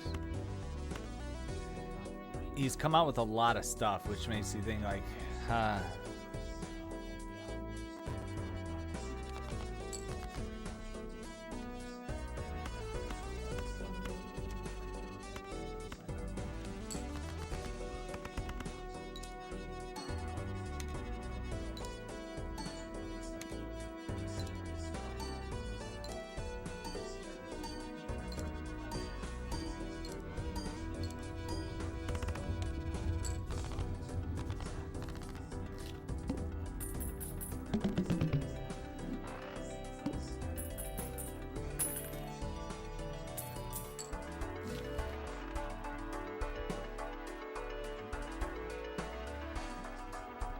I don't know if you could hear the TV, but he's using Eric July to criticize Zach while also talking shit about the same thing that Eric July and everyone does. It doesn't make sense.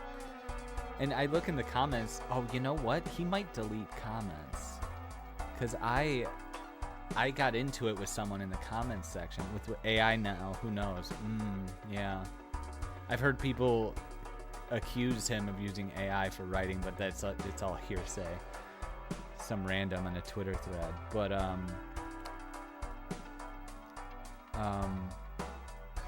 don't know.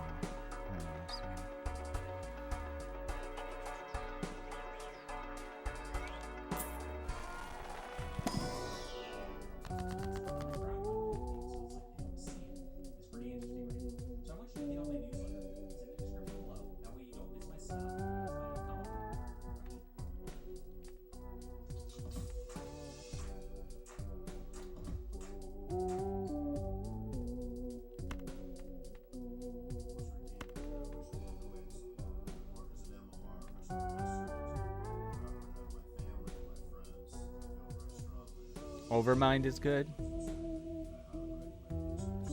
His prose works better comics.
Like, it's way better than anything Rippaverse is doing. Okay.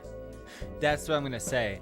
I mean, I don't know what JDA, if he understands the optics he's giving off on his work when he's saying that Eric July and Yellow Flash are doing great things. It's just like, well, if you think they're doing great things, what does that say about the things you're doing?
Oh, he brings up Dick Masterson a lot because Dick made fun of him.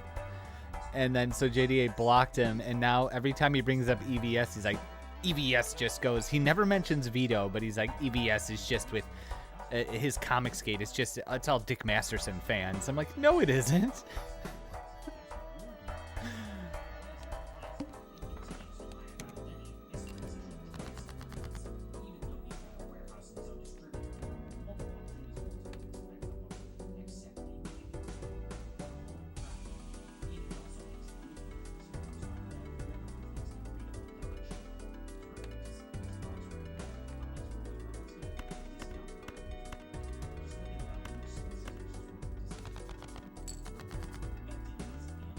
Ouch. Oh, 3 aces.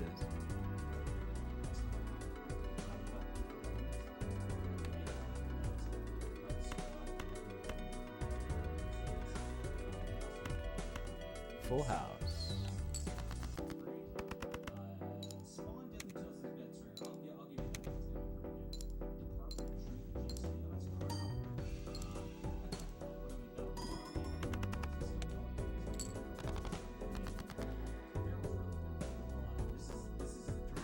Excuse me.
shit.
Fuck. Am I gonna lose now? Oh, I have 3 more hands to go through. No more discards.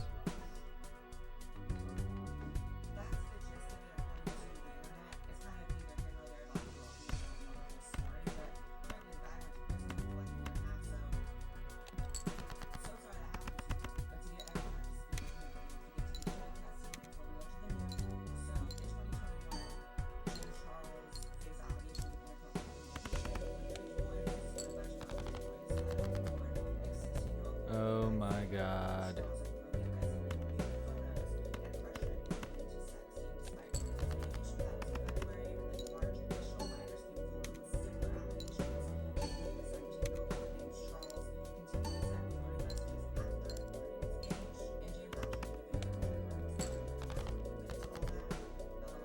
This is such bullshit.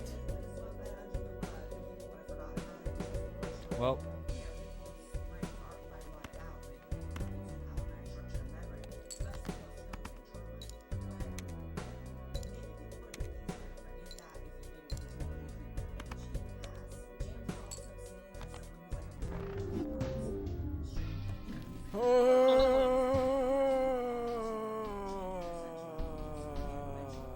Fuck you! Fucking thing sucks!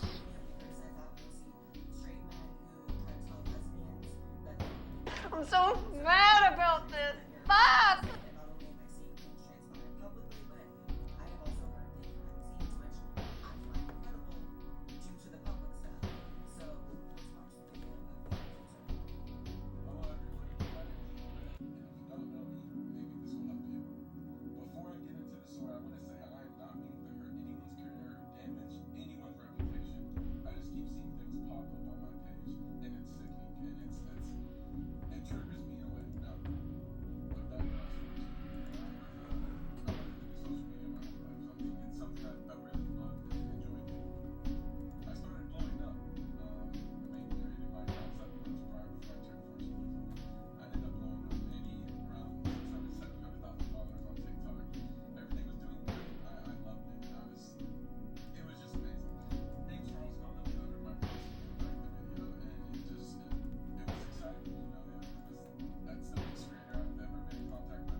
New draft, send it on over. Or have you already?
That was dumb. a career on platforms like YouTube, TikTok, Instagram, etc. They have in fact banned people for being sexual predators on these apps for YouTube has banned someone, and it's not to be that lived out like incredibly platform is so much apps. I will be like that when it comes to being a sexual predator. That's not What is this, Roxanne?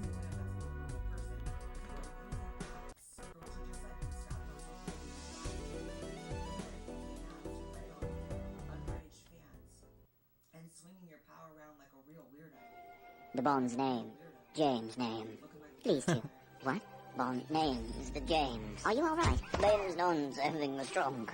Call a bondulance. Why should YouTube be complicit or be used as a tool to hurt kids? And it's gross because outside Call a bondulance. has like a large audience and still have supporters and stuff, but honestly, I think supporters are just this one generation of kids that we know on TikTok that don't remember all the stuff that we learned on YouTube about the movies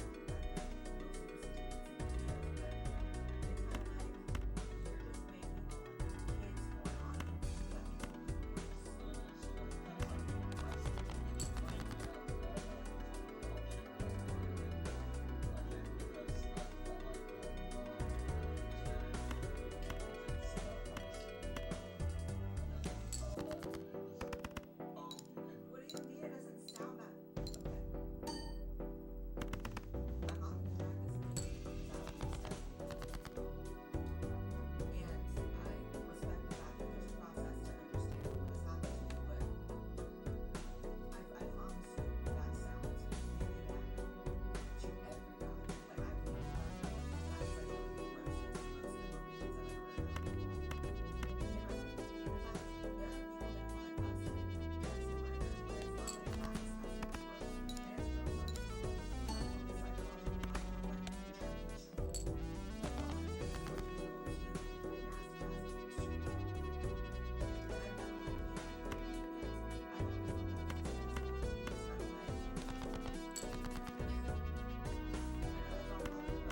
shit.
Only one hand?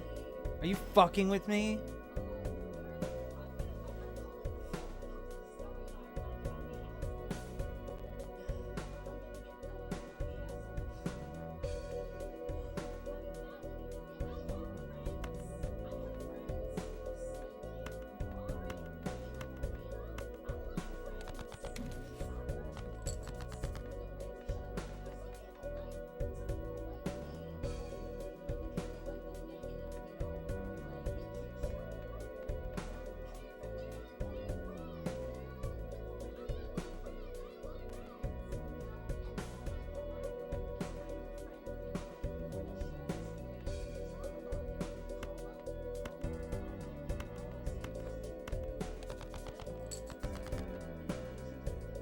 God damn it.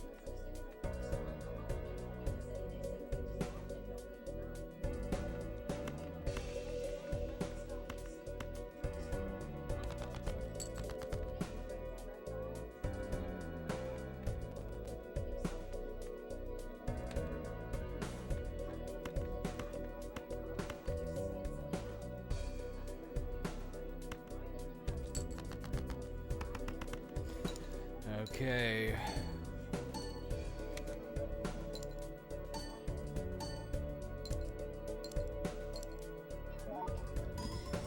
Holy shit, I can't believe I pulled that off.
I put it in the Twitter DMs.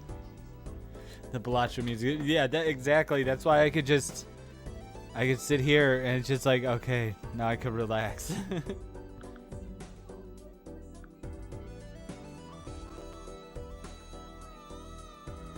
That's awesome. That's awesome, Pete. It looks great. It ties. It looks like something.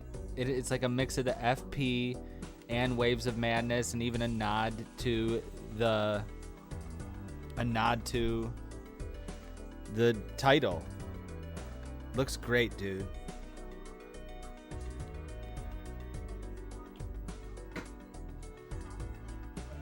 I love it. I love the colors. Got a great picture of his face. Got his name all big and bold there. Great job.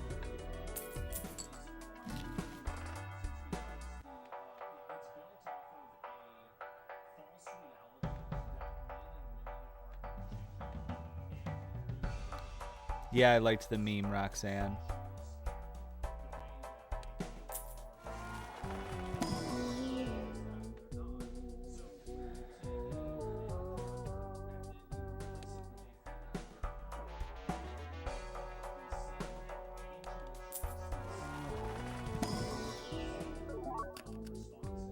Great job, Pete. You're killing it.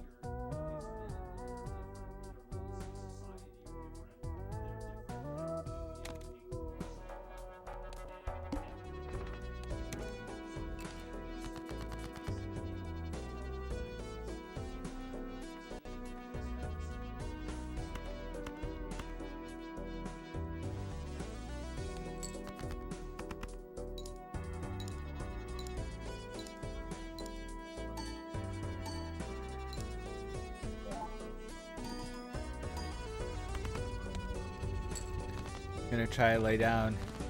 Yeah, I'm gonna do the same pretty soon. Me only getting 5 hours of sleep like 3 nights in a row is, I just realized I'm probably a full night's behind on sleep. This one, Chrissy. Oh, you send me another link, Roxanne.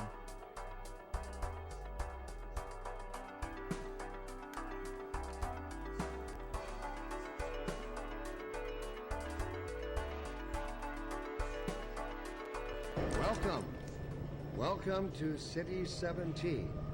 You have chosen or have been chosen to get fucked in the ass. Fuck you. Fuck you so much. Leave the fucking city now. Get back on that fucking train and go back where you fucking came from, you fucking assholes. I fucking hate you so much. Fuck you, Gordon Freeman. I hope you get run over by a fucking train. You stupid mother. What game is that from?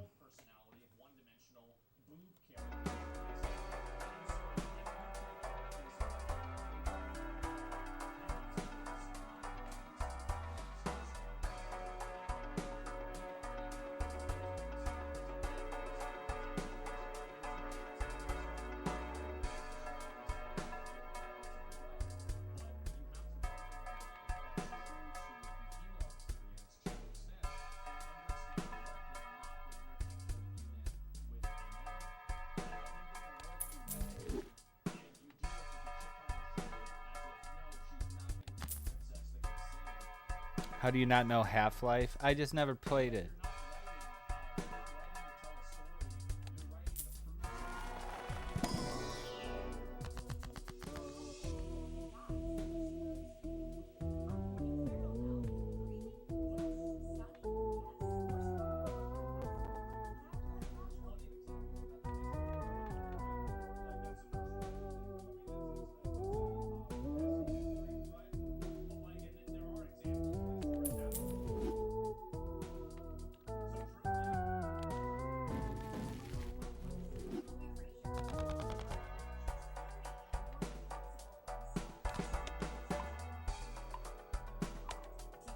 Always plays anime boob games. I'm playing Balatro right now.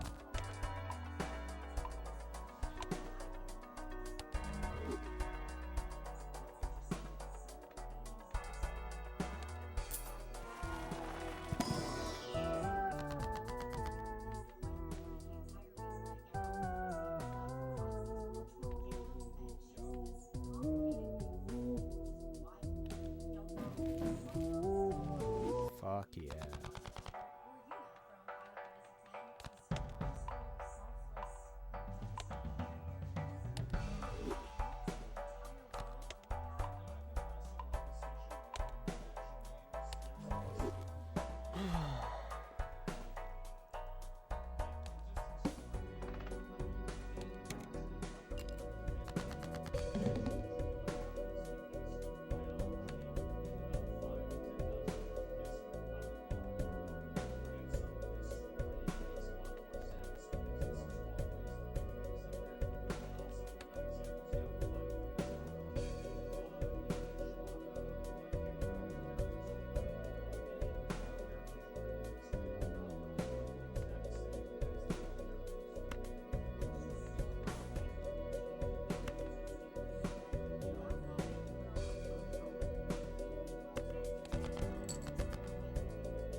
Fuck.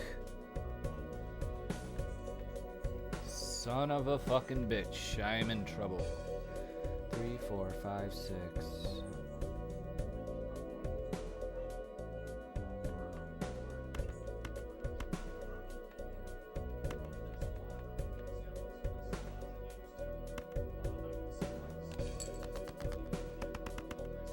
Nice.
Oh, fuck me. Oh no, I'm good.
And this is where I lose.